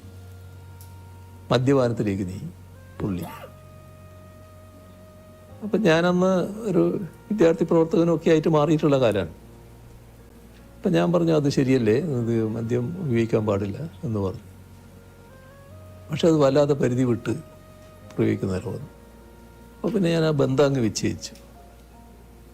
പിന്നെ എനിക്ക് പലപ്പോഴും തോന്നിയിട്ടുണ്ട് ആ ബന്ധം വിച്ഛേദിച്ചത് അയാളെ കൂടുതൽ നാശത്തിലേക്ക് എത്തിച്ചു. അയാൾ വല്ലാതെ തകർന്നുപോയി. തകർന്നൊരു പൂർണ്ണമായ മദ്യപാനിയായി റോഡ് വക്കിലൊക്കെ ഇരിക്കുന്ന സൈസായിട്ട് മാറിയിരുന്നു. അപ്പോൾ അത് പിന്നെ എന്നെ ഒരു കുറ്റബോധത്തിലേക്ക് നയിച്ചിരുന്നു. അത് അന്ന് ഞാൻ അങ്ങനെ വിട്ടിരുന്നില്ലെങ്കിൽ ഞാനുമായിട്ടുള്ള അടുപ്പം തുറന്നിരുന്നുവെങ്കിൽ അയാൾ മദ്യപിക്കുമായിരുന്നു. പക്ഷേ ഇതുപോലൊരു മദ്യപാനിയായിട്ട് മാറില്ലായിരുന്നു എന്നാണ് എൻ്റെ ഒരു തോന്നൽ. അതാണ് എനിക്കൊരു കുറ്റബോധം തോന്നിയ ഒരു കാര്യം. മറ്റൊന്ന് കാര്യങ്ങൾ അങ്ങനെ തോന്നിയിട്ടില്ല. അപ്പം അങ്ങയുടെ ദൗർബല്യം എന്താണ് എന്ന് ഞാൻ ചോദിച്ചാൽ എന്തായിരിക്കും ഒരു ഉത്തരം? അത് എന്താണെന്ന് ഇപ്പോൾ ദൗർബല്യം മനസ്സിലാക്കുന്നതിലെ ആൾക്കാർ കണക്കാക്കിയത് എൻ്റെ ദൗർബല്യം എൻ്റെ മക്കളാണെന്നാണ്. അങ്ങനെ ഒരു ദിവസം രാവിലെ എൻ്റെ ഒരു കോളേജ് കാലത്തുള്ള ഒരാൾ രാഷ്ട്രീയമായിട്ട് വിരുദ്ധ ചേരിയിലാണ്. രാവിലെ എൻ്റെ വീട്ടിൽ വരികയാണ്. എതിർചേരിയിലാണ്, ഭയങ്കര എതിരാടിയാണ്. രാവിലെ വീട്ടിൽ വരികയാണ്. എന്താ പേര് ഞാൻ പറയുന്നില്ല, എന്താന്ന് ചോദിച്ചപ്പോൾ ഇരിക്കുമെന്ന് പറഞ്ഞു. അല്ല ഞാനൊരു കാര്യം പറയാൻ വന്നതാണ്. പറഞ്ഞ് നിങ്ങളെ നല്ല വിജയൻ്റെ എന്നാണ്. വിജയൻ്റെ മക്കളെ നേരെ ഒരു നോട്ട് കൊടുത്തിട്ടുണ്ട്. ആളെ പേര് പറയുന്നുണ്ട്. അത് തട്ടിക്കൊണ്ടു പോകാനാണ്. ഇയാളുടെ പ്രധാന സുഹൃത്താണ് ഈ ചെയ്യുന്നത്. ഈ പ്രധാന സുഹൃത്താണ് ഇത് പ്ലാൻ ഇട്ടിട്ടത്. അപ്പോൾ ആ സുഹൃത്തിനോട് ഇയാൾ പറഞ്ഞു, പിന്നെ അതൊന്നും ചെയ്യാൻ പാടില്ല, അതൊക്കെ പിന്നെ നാട് കത്തും, അതൊന്നും അങ്ങനെ ഒരു വഴിക്ക് പോകരുത് എന്നൊക്കെ പറഞ്ഞു. പക്ഷേ അവനായതുകൊണ്ട് എനിക്ക് ഉറപ്പില്ല, ചിലപ്പോൾ നടന്നേക്കാവും. അപ്പോൾ ഞാൻ ചിരിച്ചു. അല്ല, നിങ്ങൾ ചിരിക്കുക ചെയ്യാന്ന് എനിക്കറിയാം, എന്നാലും ഇത് ശ്രദ്ധിക്കേണ്ട ഒരു കാര്യമാണ്. എന്ത് ശ്രദ്ധിക്കാനാണ്? ഞാൻ എന്ത് ശ്രദ്ധിക്കും? ഭാര്യയോട് പറയാൻ പറ്റുമോ? പറഞ്ഞാൽ പിന്നെ പിന്നെയുള്ള അവസ്ഥ എന്താണ്? ഈ കുട്ടികളോട് പറയാൻ പറ്റും? അത് പിന്നെ വരുന്നിടത്ത് കാണാൻ നോക്കൽ മാത്രമേ പറ്റൂ. അപ്പോൾ ദൗർബല്യം എന്നുള്ളത് മറ്റുള്ളവരാണല്ലോ വിലയിരുത്തുന്നത്. അങ്ങനെ കണ്ടത് കുട്ടികളാണ് ദൗർബല്യം എന്നുള്ള മട്ടിലാണ്. സംഭവ ബഹുലമായ ജീവിതമാണ് അങ്ങ് കടന്നു പോകുന്നത്. എപ്പോഴെങ്കിലും തളർന്നു പോയ നിമിഷങ്ങളുണ്ടായിട്ടുണ്ടോ? ഒരു ഘട്ടത്തിലും അങ്ങനെ തളർന്നു പോയിട്ടില്ല. കാരണം തളരാൻ വേണ്ടിയുള്ള തളർത്താൻ വേണ്ടിയുള്ള ഒരുപാട് ശ്രമങ്ങൾ ഉണ്ടായിട്ടുണ്ടെങ്കിലും ആ ഘട്ടത്തിലൊക്കെ എൻ്റെ വിശ്വാസം പാർട്ടിയിലാണല്ലോ, പാർട്ടിയോടാണല്ലോ എൻ്റെ ഏറ്റവും വലിയ കൂറ്. അപ്പോൾ പാർട്ടിയുടെ ഭാഗമായിട്ടാണ് ഞാൻ നിൽക്കുന്നത് എന്നുള്ളത് ഒരു കരുത്തോടെ നിൽക്കാൻ എന്നെ പ്രേരിപ്പിച്ചിട്ടുണ്ട്. ഈ ഉയരങ്ങളിലേക്ക് എത്തുന്നതിനൊപ്പം ഏകാന്തതയും നമ്മെ വലയം ചെയ്യും എന്ന് ഞാൻ കേട്ടിട്ടുണ്ട്. അങ്ങനെയൊക്കെ ഏകാന്തത അനുഭവപ്പെടാറുണ്ടോ? അങ്ങനെയില്ല, ഏകാന്തത എന്ന തരത്തിലേക്കില്ല. പക്ഷേ ഒരു പ്രശ്നം എന്താണെന്ന് പറഞ്ഞാൽ, പഴയ കാലത്ത് പോലെ ആളുകളുമായിട്ട് കൂടുതൽ ബന്ധപ്പെടാനും കൂടിയിരിക്കാനും സമയം ചെലവഴിക്കാനും ഒന്നും സമയം കിട്ടുന്നില്ല എന്നുള്ളൊരു തോന്നലുണ്ടാകാറുണ്ട്. പക്ഷേ നമ്മൾ ജീവിതത്തിൻ്റെ ഓരോ ഘട്ടമല്ലേ, ഓരോ ഘട്ടത്തിൽ നമ്മൾ നിർവഹിക്കേണ്ട ഉത്തരവാദിത്വം, ആ ഉത്തരവാദിത്വം നിർവഹിക്കലാണ് പ്രധാനം. ഞാൻ നേരത്തെ പറഞ്ഞ നിയോഗമില്ലേ, ഇന്നത് ചെയ്യുക എന്നൊരു നിയോഗത്തിലേക്ക് വന്നാൽ അത് ചെയ്യണമല്ലോ. അപ്പോൾ അതിനു വേണ്ടി പൂർണ്ണമായിട്ട് അർപ്പണബോധത്തോടെ ചെയ്യുക. നമുക്ക് അതിൻ്റെ ഭാഗമായിട്ട് സമയം കിട്ടുമെങ്കിൽ മാത്രം ആ സമയം ഉപയോഗിക്കുക. ആ നിലയാണ് ഞാൻ സ്വീകരിച്ചു പോകുന്നത്. ഒരു വല്ലാത്ത ഏകാന്തത അങ്ങനെ അനുഭവപ്പെടാറില്ല. പിന്നെ ഏകാന്തമായി പോയി, ഒറ്റക്കായിപ്പോയി എന്നൊരു തോന്നലും എനിക്കൊരു ഘട്ടത്തിലും ഉണ്ടാകാറില്ല. ഒറ്റയ്ക്ക് ഇരിക്കേണ്ടി വന്നാൽ അതിലൊരു വിഷമവും ഉണ്ടാകാറില്ല. അതാണ് ഏറ്റവും വലിയ പ്രധാനമായ കാര്യം എന്നാണ് എനിക്ക് തോന്നുന്നത്. ഒരു തരത്തിലുള്ള വിഷമവും ഉണ്ടാകാറില്ല. നമ്മുടെ പാട്ടിന്റെ കാര്യം ഓർമ്മയിലുണ്ടല്ലോ. ഞാനൊരു കാര്യം ചോദിക്കാം. അങ്ങയുടെ തിരക്കുകൾ ഞങ്ങൾക്കറിയാം. ഒരു ദിവസത്തേക്ക് അങ്ങേ ആരും തിരിച്ചറിയില്ലെന്നും മുഖ്യമന്ത്രി അല്ലെന്നും കരുതുക. കേരളത്തിലെ ഏത് സ്ഥലത്ത് പോയി സമാധാനമായിരുന്ന് ഒരു ചായ കുടിക്കാനാണ് അങ്ങ് ആഗ്രഹിക്കുന്നത്?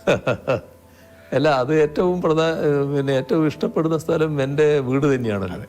അവിടെ പോയിരിക്കുക, സ്വസ്ഥമായിട്ടിരിക്കുക. അതൊരു മറ്റു തരത്തിൽ ബാധിക്കുന്ന കാര്യമല്ല. ഈ വലിയ തിരക്കുകൾ കഴിഞ്ഞിട്ട് എങ്ങനെ പോയിരിക്കും എന്നുള്ളത് അതൊരു വിഷയമേ അല്ല. അത് നല്ല നിലക്ക് പോകാൻ കഴിയുമെന്നാണ് എനിക്ക് തോന്നുന്നത്. അധികം ആർക്കും അറിയാത്ത ഭരിത പ്രിയനായ ശ്രീ പിണറായി വിജയൻ ഉണ്ടോ? അങ്ങനെയാണെങ്കിൽ ഫലിതം പറയുക അല്ലെങ്കിൽ ആസ്വദിക്കുകയൊക്കെ ചെയ്യാറുണ്ട്. ഫലിതമായിട്ട് എൻ്റെ അടുത്തൊന്നും അധികം വരാറുണ്ടോ എന്നറിയില്ല. എന്നാൽ ഫലിതം ആസ്വദിക്കാറുണ്ട്. നല്ല നിലക്ക് നമ്മുടെ സുഹൃത്തുക്കളൊക്കെ ഇരിക്കുമ്പം പല ഫലിതങ്ങളും പറയുമല്ലോ, അതൊക്കെ നല്ല നിലക്ക് ആസ്വദിക്കാറുണ്ട്. ഏത് വിഷമഘട്ടത്തിലും അങ്ങേക്ക് മാറാത്ത ചിട്ടകളുണ്ടോ?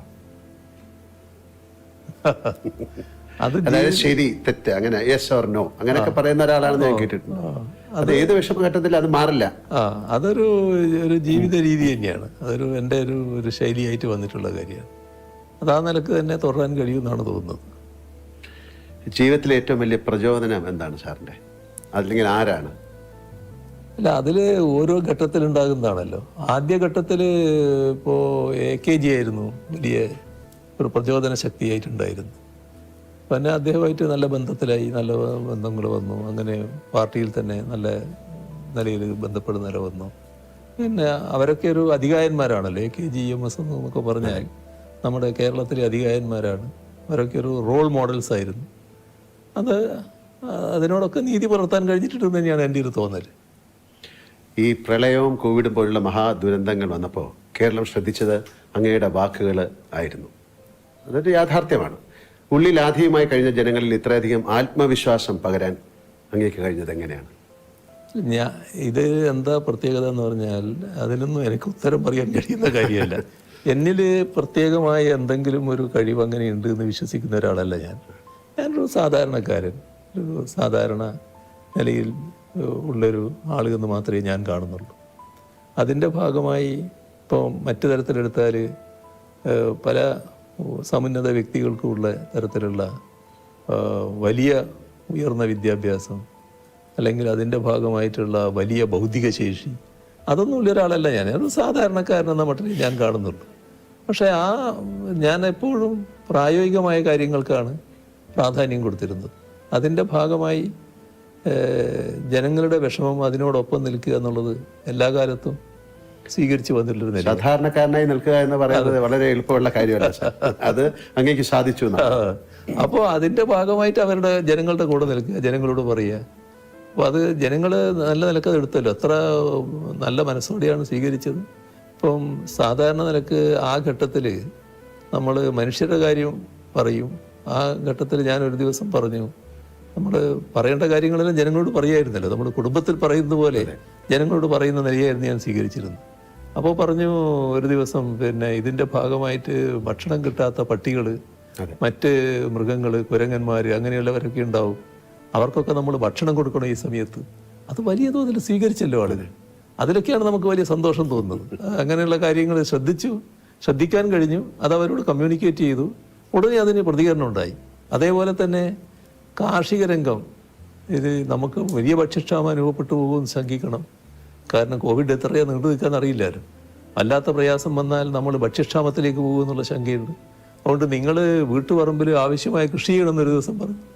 അത് പറഞ്ഞ് കേൾക്കേണ്ട താമസം ചിലർ ഉടനെ മൺവെട്ടിയൊക്കെ എടുത്തിട്ട് കൃഷി ചെയ്യാൻ പുറപ്പെട്ടല്ലോ. അതൊക്കെ ഒരു നല്ല ആവേശകരമായ കാര്യമല്ലേ. അപ്പോൾ അന്നിങ്ങനെയുള്ള കാര്യങ്ങൾ ചെയ്യാൻ കഴിഞ്ഞു എന്നുള്ളത് തന്നെയാണ് ഒരു പ്രത്യേകതയായിട്ട് ഞാൻ കാണുന്നത്. എനിക്ക് ഫുട്ബോൾ വളരെ ഇഷ്ടമാണ്. സാറ് ചെറുപ്പകാലത്ത് ഫുട്ബോൾ കളിക്കുന്നു എന്നൊക്കെ പറഞ്ഞിരുന്നു. അങ്ങനെയൊക്കെ ഫുട്ബോൾ മാച്ച് ഇപ്പോൾ ഒരു വേൾഡ് കപ്പ് വരികയാണ്, അങ്ങ് കാണാറുണ്ടോ? അങ്ങേക്ക് പ്രത്യേക താല്പര്യമുള്ള ഏതെങ്കിലും കളിക്കാരുണ്ടോ? അത്യാവശ്യം ഞാൻ കാണാറുണ്ട്. അത്യാവശ്യം കാണാറുണ്ട്. ചില കളികൾ നല്ല നിലക്ക് കണ്ടിട്ടുമുണ്ട്. ഇപ്പൊ തുടങ്ങാൻ പോവാണ്. പക്ഷേ ഇത് നമ്മുടെ സമയമായിട്ട് ഒത്തുവരാത്തത് കൊണ്ട് ജൂലൈയിലാണ്. അതെ, അല്ല സമയം ഒത്തുവരാറില്ല പലപ്പോഴും. അപ്പോൾ ഉറക്കൊഴിഞ്ഞ് കാണുക എന്നുള്ളത് ഇപ്പൊ ഞാൻ അങ്ങനെ മെനക്കെടാറില്ല. അല്ല, ഈ ഇപ്പൊ അർജന്റീന അല്ലെങ്കിൽ മെസ്സി അങ്ങനെ ആ സമയത്ത് അവരോടൊക്കെ ചായ്വ് കാട്ടിയ നേതാക്കളൊക്കെ ഉണ്ടായിരുന്നു. കൂട്ടത്തിൽ അങ്ങ് ഉണ്ടായിരുന്നോ എന്ന് എനിക്കറിയില്ല, അതുകൊണ്ട് ചോദിച്ചാണ്. അല്ല, അവരൊക്കെ നല്ല കളിക്കാരായിട്ട് തന്നെ കാണുകയാണ്. അതിന്റെ ഭാഗമായിട്ട് ചിലർ അവരെ ജയിക്കാൻ പാടുള്ളൂ എന്ന നിലയെ എടുക്കാറുണ്ട്. അങ്ങനെ ഒരു നില ഞാൻ എടുക്കാറില്ല. പക്ഷെ അവരെയൊക്കെ നല്ല കളിക്കാരായിട്ട് തന്നെ കാണുകയാണ്. എപ്പോഴും അങ്ങ് ഊർജ്ജസ്വലനായിട്ടാണ് ഞാൻ കണ്ടിട്ടുള്ളത്. ഇത് വളരെ പ്രധാനപ്പെട്ട ഒരു കാര്യമാണ്. ആരോഗ്യ സംരക്ഷണത്തിന് അങ്ങ് പുലർത്തുന്ന എന്തെങ്കിലും പ്രത്യേക ശീലങ്ങളുണ്ടോ? അതൊക്കെ ഞങ്ങൾക്ക് അറിയാൻ താല്പര്യമുണ്ട്. അതിൽ സാധാരണ എൻ്റേതായ ഒരു മിനിമം വ്യായാമം രാവിലെ ഞാൻ ചെയ്യും, ചെറിയ തോതിൽ. അത് കഴിഞ്ഞാൽ പിന്നെ ഭക്ഷണക്രമം, നേരത്തെ ധാരാളം ഭക്ഷണം കഴിക്കുമായിരുന്നു. ഇപ്പം അതിനൊരു ക്രമം പാലിച്ചിട്ടുണ്ട്. ആ ക്രമം തുറന്നു പോവുകയാണ്. വലിയ തോതിൽ ഭക്ഷണം കഴിക്കാത്ത ഒരു രീതിയാണ് ഇപ്പോൾ സ്വീകരിക്കുന്നത്. അത് നല്ല നിലക്ക് തുടരാൻ പറ്റുന്നുണ്ട് എന്നാണ് തോന്നുന്നത്. നമ്മൾ അധിക ഭക്ഷണം കഴിക്കുമ്പോൾ അധിക ഭക്ഷണം കഴിക്കണമെന്ന് സ്ഥിരമായിട്ട് തോന്നിക്കൊണ്ടിരിക്കും.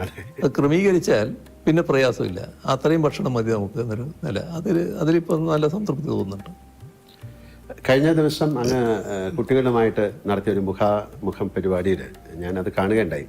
അങ്ങയുടെ കുട്ടിക്കാലത്തെ കഷ്ടപ്പാടുകളെ കുറിച്ചൊക്കെ പറഞ്ഞു.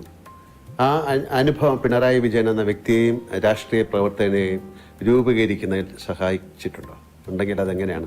തീർച്ചയായും. അത് അന്നും ആ വിഷമഘട്ടത്തിലും ഒരു വലിയ അഭിമാനബോധം നിലനിർത്താൻ കഴിഞ്ഞിരുന്നു. അത് ആരുടെയും മുമ്പിൽ കൈനീട്ടാതിരിക്കുക, തെറ്റായ ഒരു കാര്യവും ചെയ്യാതിരിക്കുക, അങ്ങനെയൊരു നിലപാട് അന്നേ സ്വീകരിച്ചിരുന്നു. അതിനിടയാക്കിയത് എൻ്റെ രാഷ്ട്രീയ ജീവിതത്തിൻ്റെ തുടക്കത്തിൽ ഒരു ദിവസം തലശ്ശേരിക്ക് പോകാൻ കാശില്ല എൻ്റെ കയ്യിൽ. അപ്പോൾ ഒരാൾ കയ്യിൽ നിന്ന് വായ്പ വാങ്ങി. അപ്പോൾ തലശ്ശേരി എത്തി വർത്തമാനം പറയുമ്പോൾ ഞാൻ പറഞ്ഞു, ഇങ്ങനെ 25 പൈസ വായ്പ വാങ്ങിയിട്ടാണ് വന്നിരുന്നു. അപ്പോൾ എന്നെ ഇഷ്ടപ്പെടുന്ന അന്നത്തെ ഒരു പാർട്ടി നേതാവുണ്ട്, അരിയാക്കണ്ടി അച്ഛൻ എന്ന് പറഞ്ഞിട്ട്. അപ്പോൾ അയാൾ കേട്ടപ്പോൾ തന്നെ ഒരു ആട്ട ആദ്യം തന്ന്, നിനക്ക് എവിടുന്നടാ പൈസ തിരിച്ചു കൊടുക്കാൻ പറ്റും? നീ മേലിൽ ഒരാളെടുക്കൊന്നും വായ്പ വാങ്ങരുത് കേട്ടോ. എനിക്ക് തലശ്ശേരി പോകണമെങ്കിൽ എനിക്ക് തലശ്ശേരി പോകണം, ഇത്ര പൈസ വേണമെന്ന് പറഞ്ഞിട്ട് ആ പൈസ വാങ്ങുക. അതിനപ്പുറം വാങ്ങണ്ട. ആ പൈസയും കൊണ്ട് ടിക്കറ്റ് എടുത്തിട്ട് പോരുക എന്നല്ലാതെ നീ ഇനി വായ്പ വാങ്ങാൻ പാടില്ല ആരോടുക്കും. അത് എനിക്ക് വലിയൊരു പാടായി. പിന്നീട് ഒരു വായ്പയും ആരുടെക്കൊന്നും വാങ്ങേണ്ടി വന്നിട്ടില്ല. അത് പിന്നെ എന്താണോ ആവശ്യം, പാർട്ടിയുടെ ആവശ്യത്തിന് പോവുകയാണ്. അപ്പോൾ നമ്മുടെ കയ്യിൽ പൈസയില്ല, അത് ആ ആവശ്യം പറഞ്ഞിട്ട് പൈസ വാങ്ങുന്നതിൽ തെറ്റില്ല. അതിന് മാത്രം അത് നിറവേറ്റുക. ആ നിലയാണ് പിന്നീട് സ്വീകരിച്ചു വന്നത്. ചില കാര്യങ്ങൾ, ഇത്തരം ചില ചെറിയ ചെറിയ കാര്യങ്ങളിലൂടെ നമുക്കൊരു വലിയ പാഠമായിട്ട് മാറും. അതാണ് വന്ന് മാറിയത്. രാഷ്ട്രീയം കഴിഞ്ഞാൽ അങ്ങേക്ക് ഇഷ്ടമുള്ള മേഖലകൾ ഏതൊക്കെയാണ്? രാഷ്ട്രീയമാണല്ലോ ഫുള്ള്. അതേസമയം പിന്നെ മറ്റ് കലാപരിപാടികളൊക്കെ കാണുന്നതിന് എനിക്ക് വേറെ വിഷമമൊന്നുമില്ല. അതൊക്കെ ഞാൻ സാധാരണ കാണാറുണ്ട്, നല്ല രീതിയിൽ ആസ്വദിക്കാറുണ്ട്. പിണറായിയിൽ ജനിച്ച വിജയൻ സഖാവ് എന്നല്ലാതെ വീട്ടുകാരും ബന്ധുക്കളും മാത്രം വിളിക്കുന്ന എന്തെങ്കിലും വിളിപ്പേര് ഉണ്ടായിരുന്നോ? ഇല്ല, നേരത്തെ ഇല്ല. പക്ഷെ എനിക്കൊരു പേര് പിന്നെ എൻ്റെ ഒരു അധ്യാപകൻ ഇട്ടിരുന്നു. പിന്നെ അന്നത്തെ അധ്യാപകർ വളരെ പ്രത്യേകതയാണല്ലോ, കുട്ടികളെ വല്ലാതെ ഉൾക്കൊള്ളുന്നവരാണ്. അതെ, അല്ല ഇന്നും അധ്യാപകർ അങ്ങനെ തന്നെ.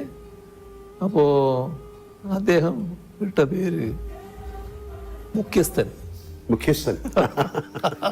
അത് ശരി. അപ്പോൾ അതൊരു തിരിപ്പേരായിട്ട് ചിലർ വിളിക്കുമായിരുന്നു, മുഖ്യസ്ഥൻ എന്ന് വിളിക്കുമായിരുന്നു. ഇപ്പം സ്കൂൾ കാലത്തെ കുറിച്ച് പറഞ്ഞുകൊണ്ട് ചോദിക്കുകയാണ്, പിണറായിയിലെ വീട്ടുമുറ്റത്ത് ഓടിക്കളിച്ചിരുന്ന വിജയൻ എന്ന ബാലന് മുഖ്യമന്ത്രി കസേരയിൽ ഇരുന്ന് തിരിഞ്ഞു നോക്കുമ്പോൾ എന്ത് തോന്നുന്നു? അതിൻ്റെ ഒരു ഭാഗമാണ് ഞാൻ നേരത്തെ പറഞ്ഞത്. നമ്മളൊരു വളരെ സാധാരണക്കാരനായിട്ടുള്ള ഒരു മനുഷ്യൻ, ഇപ്പോഴും ഗ്രാമീണമായിട്ടുള്ള പല സ്വഭാവങ്ങളും വെച്ച് പുലർത്തുന്ന ഒരാൾ, അതിൻ്റെ എല്ലാ പരിമിതികളോടും കൂടി ഇത്രയും ഉന്നതമായ സ്ഥാനത്ത് എത്താൻ കഴിഞ്ഞത് അത് എൻ്റെ പാർട്ടിയുടെ പിന്തുണ കൊണ്ടാണ്. പാർട്ടിയാണ് എന്നിൽ മുഴുവൻ വിശ്വാസം അർപ്പിച്ചിട്ടുള്ളത്. അതിൻ്റെ ഭാഗമായിട്ടാണ് ഇതെല്ലാം ആയി മാറാൻ എനിക്ക് കഴിഞ്ഞിട്ടുള്ളത്. ഈ ഉന്നതമായ സ്ഥാനം വഹിക്കാൻ പ്രാപ്തനാണോ ഞാൻ എന്നത് എല്ലാ ഘട്ടത്തിലും ഞാൻ ആലോചിച്ചു കൊണ്ടിരിക്കുന്ന കാര്യമാണ്. പക്ഷേ നിർവഹിക്കാൻ കഴിയുന്നുണ്ടെന്നാണ് മറ്റുള്ളവരൊക്കെ പറയുന്നത്. ആ നിലക്ക് നിർവഹിക്കുക. അപ്പം നമുക്ക് ഈ സംഭാഷണം അവസാനിപ്പിക്കാനുള്ള സമയമായി. ഒരു പാട്ടിനെ കുറിച്ച് പാടുന്നതിന് മുമ്പ് എനിക്കൊരു വലിയൊരാളെ കുറിച്ച് പറയാനുണ്ട്, റോബിൻ. ഞാൻ അങ്ങയുടെ വീട്ടിൽ വന്നപ്പോൾ കണ്ടതാണ്. അങ്ങേക്ക് റോബിൻ എന്ന വളർത്തുനായോടുള്ള സ്നേഹവും കരുതലും. അങ്ങ് ഭക്ഷണം കഴിച്ചിട്ട് റോബിന് അങ്ങേ കൈകൊണ്ട് തന്നെ കൊടുക്കുന്നത് ഞാൻ കണ്ടിട്ടുണ്ട്. അങ്ങയുടെ ഈ മുഖം അധികം ആർക്കും അറിവുള്ളത് ആണെന്ന് എനിക്ക് തോന്നുന്നില്ല. അങ്ങേക്ക് എല്ലാ വളർത്തു മൃഗങ്ങളെയും ഇഷ്ടമാണോ, അതോ കുഞ്ഞുനാളിൽ തുടങ്ങിയാണോ ഇത്, അതോ നായകളോട് മാത്രമാണോ ഇഷ്ടം? കാര്യം ഇത് റോബിന്റെ ഒരു അവകാശം പോലെയാണ് അങ്ങയുടെ കയ്യിൽ നിന്നൊരു ഭക്ഷണം കഴിക്കുക എന്നുള്ളത്. അത് മൃഗങ്ങളോടും പക്ഷികളോടും ഒക്കെ നല്ല ബന്ധം നമ്മൾ പുലർത്തിയാൽ അവരതേ രീതിയിൽ പ്രതികരിച്ചുകൊണ്ടിരിക്കും. ഞാനിവിടെ നമ്മുടെ സഹായിയായിട്ടുള്ള മുരുകേഷനുണ്ട്. മുരുകേഷനോട് പറഞ്ഞു, ഇവിടെ കാക്കകൾ വരും, കാക്കക്ക് നീ ഭക്ഷണം കൊടുക്കണമെന്ന്. ഇപ്പൊ എന്താ ചെയ്യുന്ന പറഞ്ഞാൽ ഒരു കാക്ക അവന്റെ കയ്യിൽ നിന്ന് ഭക്ഷണം എടുക്കും. അപ്പൊ കയ്യിൽ നിന്ന് അങ്ങനെ നേരിട്ട് കൊടുക്കണ്ടെന്ന് ഇപ്പൊ ഞാൻ പറഞ്ഞു, എറിഞ്ഞു കൊടുത്താൽ മതി. കാരണം എന്തെങ്കിലും രോഗം പകർന്നെങ്കിലും വിഷമാണല്ലോ. പക്ഷെ നേരെ കയ്യിൽ നിന്ന് എടുക്കുക ആ കാക്ക വന്നിട്ട്. അതാണ് ആ ബന്ധം എന്ന് പറയുന്നത്. ഇവിടെ ഒരു ക്ലിഫ് ഹൗസിൻ്റെ മുമ്പിൽ ഒരു ഫൗണ്ടൻ ഉണ്ടല്ലോ. ആ ഫൗണ്ടൻ സാധാരണ രാവിലെയാണ് നമ്മളിടല്. ഒരു ദിവസം ഇങ്ങനെ തോന്നിയപ്പോൾ ഞാൻ പറഞ്ഞു അത് വൈകുന്നേരം ഒന്ന് ഇട്ട് നോക്കുമെന്ന് പറഞ്ഞു. ഒരു 6 മണിക്ക്. അപ്പോൾ പക്ഷികൾ കൂടുന്ന സമയമായിരുന്നു. ഇവരെല്ലാവരും വന്ന് എന്തൊരു സന്തോഷമാണെന്നറിയോ. അവർ കുളിച്ച് ഒരു കുളിയുണ്ടാവും. എന്നിട്ട് ആ കുളിയെല്ലാം കഴിഞ്ഞിട്ട് ഒരു സദസ്സുണ്ട് അവിടെ ഇരുന്നിട്ട്. അങ്ങനെ എല്ലാം കുളി കഴിഞ്ഞിട്ട് അവർ കൂട്ടിലേക്ക് പോവുകയാണ്. അപ്പോൾ നായയുടെ കാര്യം പറഞ്ഞാൽ വലിയ അത്ഭുതകരമായ കഥ എൻ്റെ അടുത്തുണ്ട്. ഞാൻ ആദ്യമുള്ള എൻ്റെ ചെറുപ്പകാലം വീട്ടിൻ്റെ സൈഡിലൂടെ ഒരു കൂട്ടർ പോവുകയാണ്. പഴയ തവളയെ പിടിക്കുന്നവരാണ്, നാട്ടുകാരല്ല. അതെ. അവരുടെ കൂട്ടത്തിലുള്ള ഒരു പട്ടി, ചെറിയ പട്ടിയാണ്. അവിടെ നിന്ന് ഇറങ്ങിയിട്ട് വീട്ടിലേക്ക് വന്നു. അപ്പോൾ അവരങ്ങ് പോയി. അപ്പോൾ ഇത് ഒരു പട്ടി. അപ്പോൾ എൻ്റെ ജ്യേഷ്ഠനുണ്ട്. ജ്യേഷ്ഠൻ പറഞ്ഞു അതവിടെ നിന്നോട്ടെ, വന്നതല്ലേ അവിടെ നിൽക്കട്ടെ എന്ന് പറഞ്ഞു. അത് പിന്നെ വീട്ടിൽ വളർന്നു. വേറെ ശാസ്ത്രീയ വളർത്തലൊന്നുമല്ല, നാടൻ പട്ടി എന്ന രീതിയിൽ വളർത്തുകയാണ്. ആ പട്ടിയുടെ ഒരു കഥയാണ് ഞാൻ പറയുന്നത്. ഒരു ദിവസം അമ്മയുടെ അടുത്ത്, അടുക്കളയിലെ അമ്മയുടെ അടുത്ത് പോയിട്ട് ഇതൊന്ന് മുരണ്ട് ചെറിയ മട്ടിൽ കുരച്ചു, മുണ്ടൊന്ന് കടിച്ചു വിരിച്ചു. അപ്പോൾ അമ്മ ചീത്ത പറഞ്ഞു. അപ്പോൾ ഇതിന് അമ്മയുടെ അടുത്ത് യേശുന്നില്ല എന്ന് തോന്നി.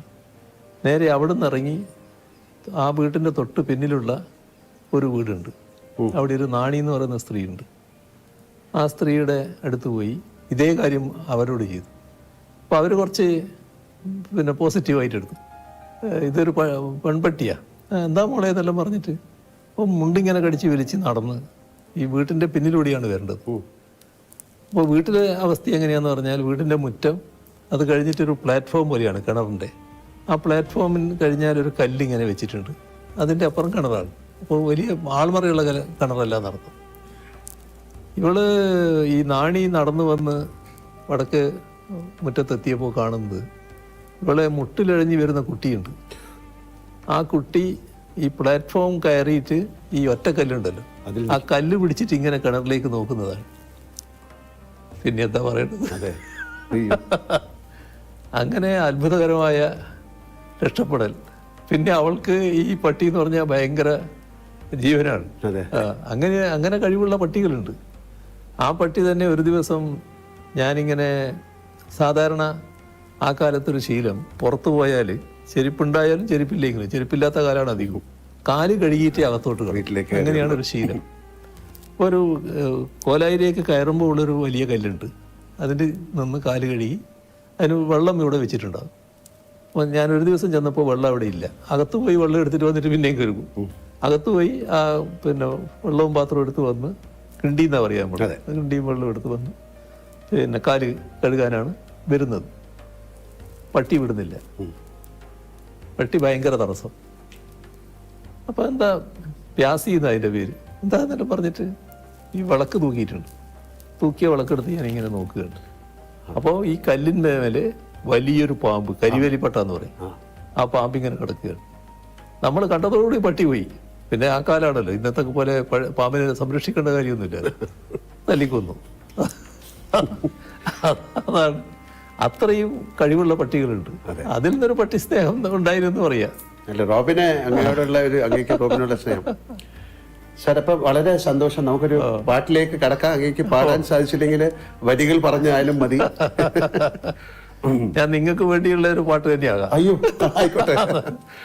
ഹൃദിസ്ഥമീശ്വരം തെക്ത പ്രതിഷ്ഠാം പ്രതിമാം ഭജയിൽ കരസ്ഥ പായസം തെക്ത കോപ്പരസ്ഥ ഗളം പിൻപേൽ എന്ന് പറഞ്ഞാൽ മനുഷ്യന്റെ ഹൃദയത്തിലാണ് ഈശ്വരൻ.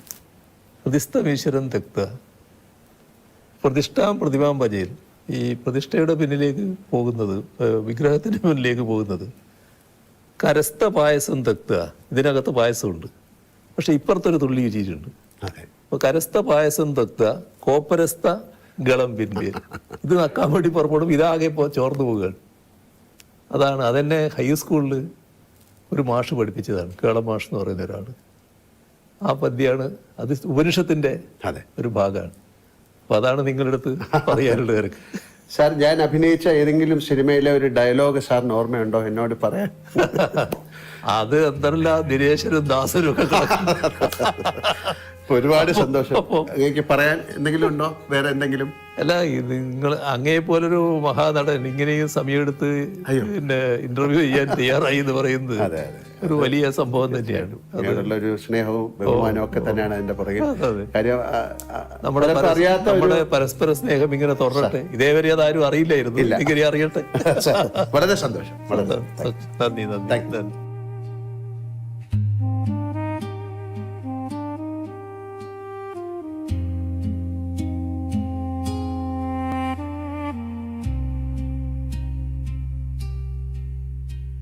ഹോം അപ്ലയൻസ് വാങ്ങാൻ ഒരിടത്ത്, ക്രോക്കറി വാങ്ങാൻ വേറൊരിടത്ത്, ഗാഡ്ജറ്റ്സ് വാങ്ങാൻ വേറെ എവിടെയോ ഒരിടത്ത്. അതെ, എന്തിനെങ്ങനെ പലയിടത്ത് ഓടണം?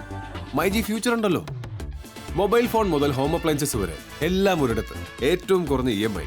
അങ്ങനെയാണെങ്കിൽ ഏറ്റവും കുറഞ്ഞ വില. ആഹാ, എന്നാ ഏറ്റവും കൂടുതൽ ഓഫറുകൾ. MyG future, experience the next. MyG ആണ് ഫ്യൂച്ചർ.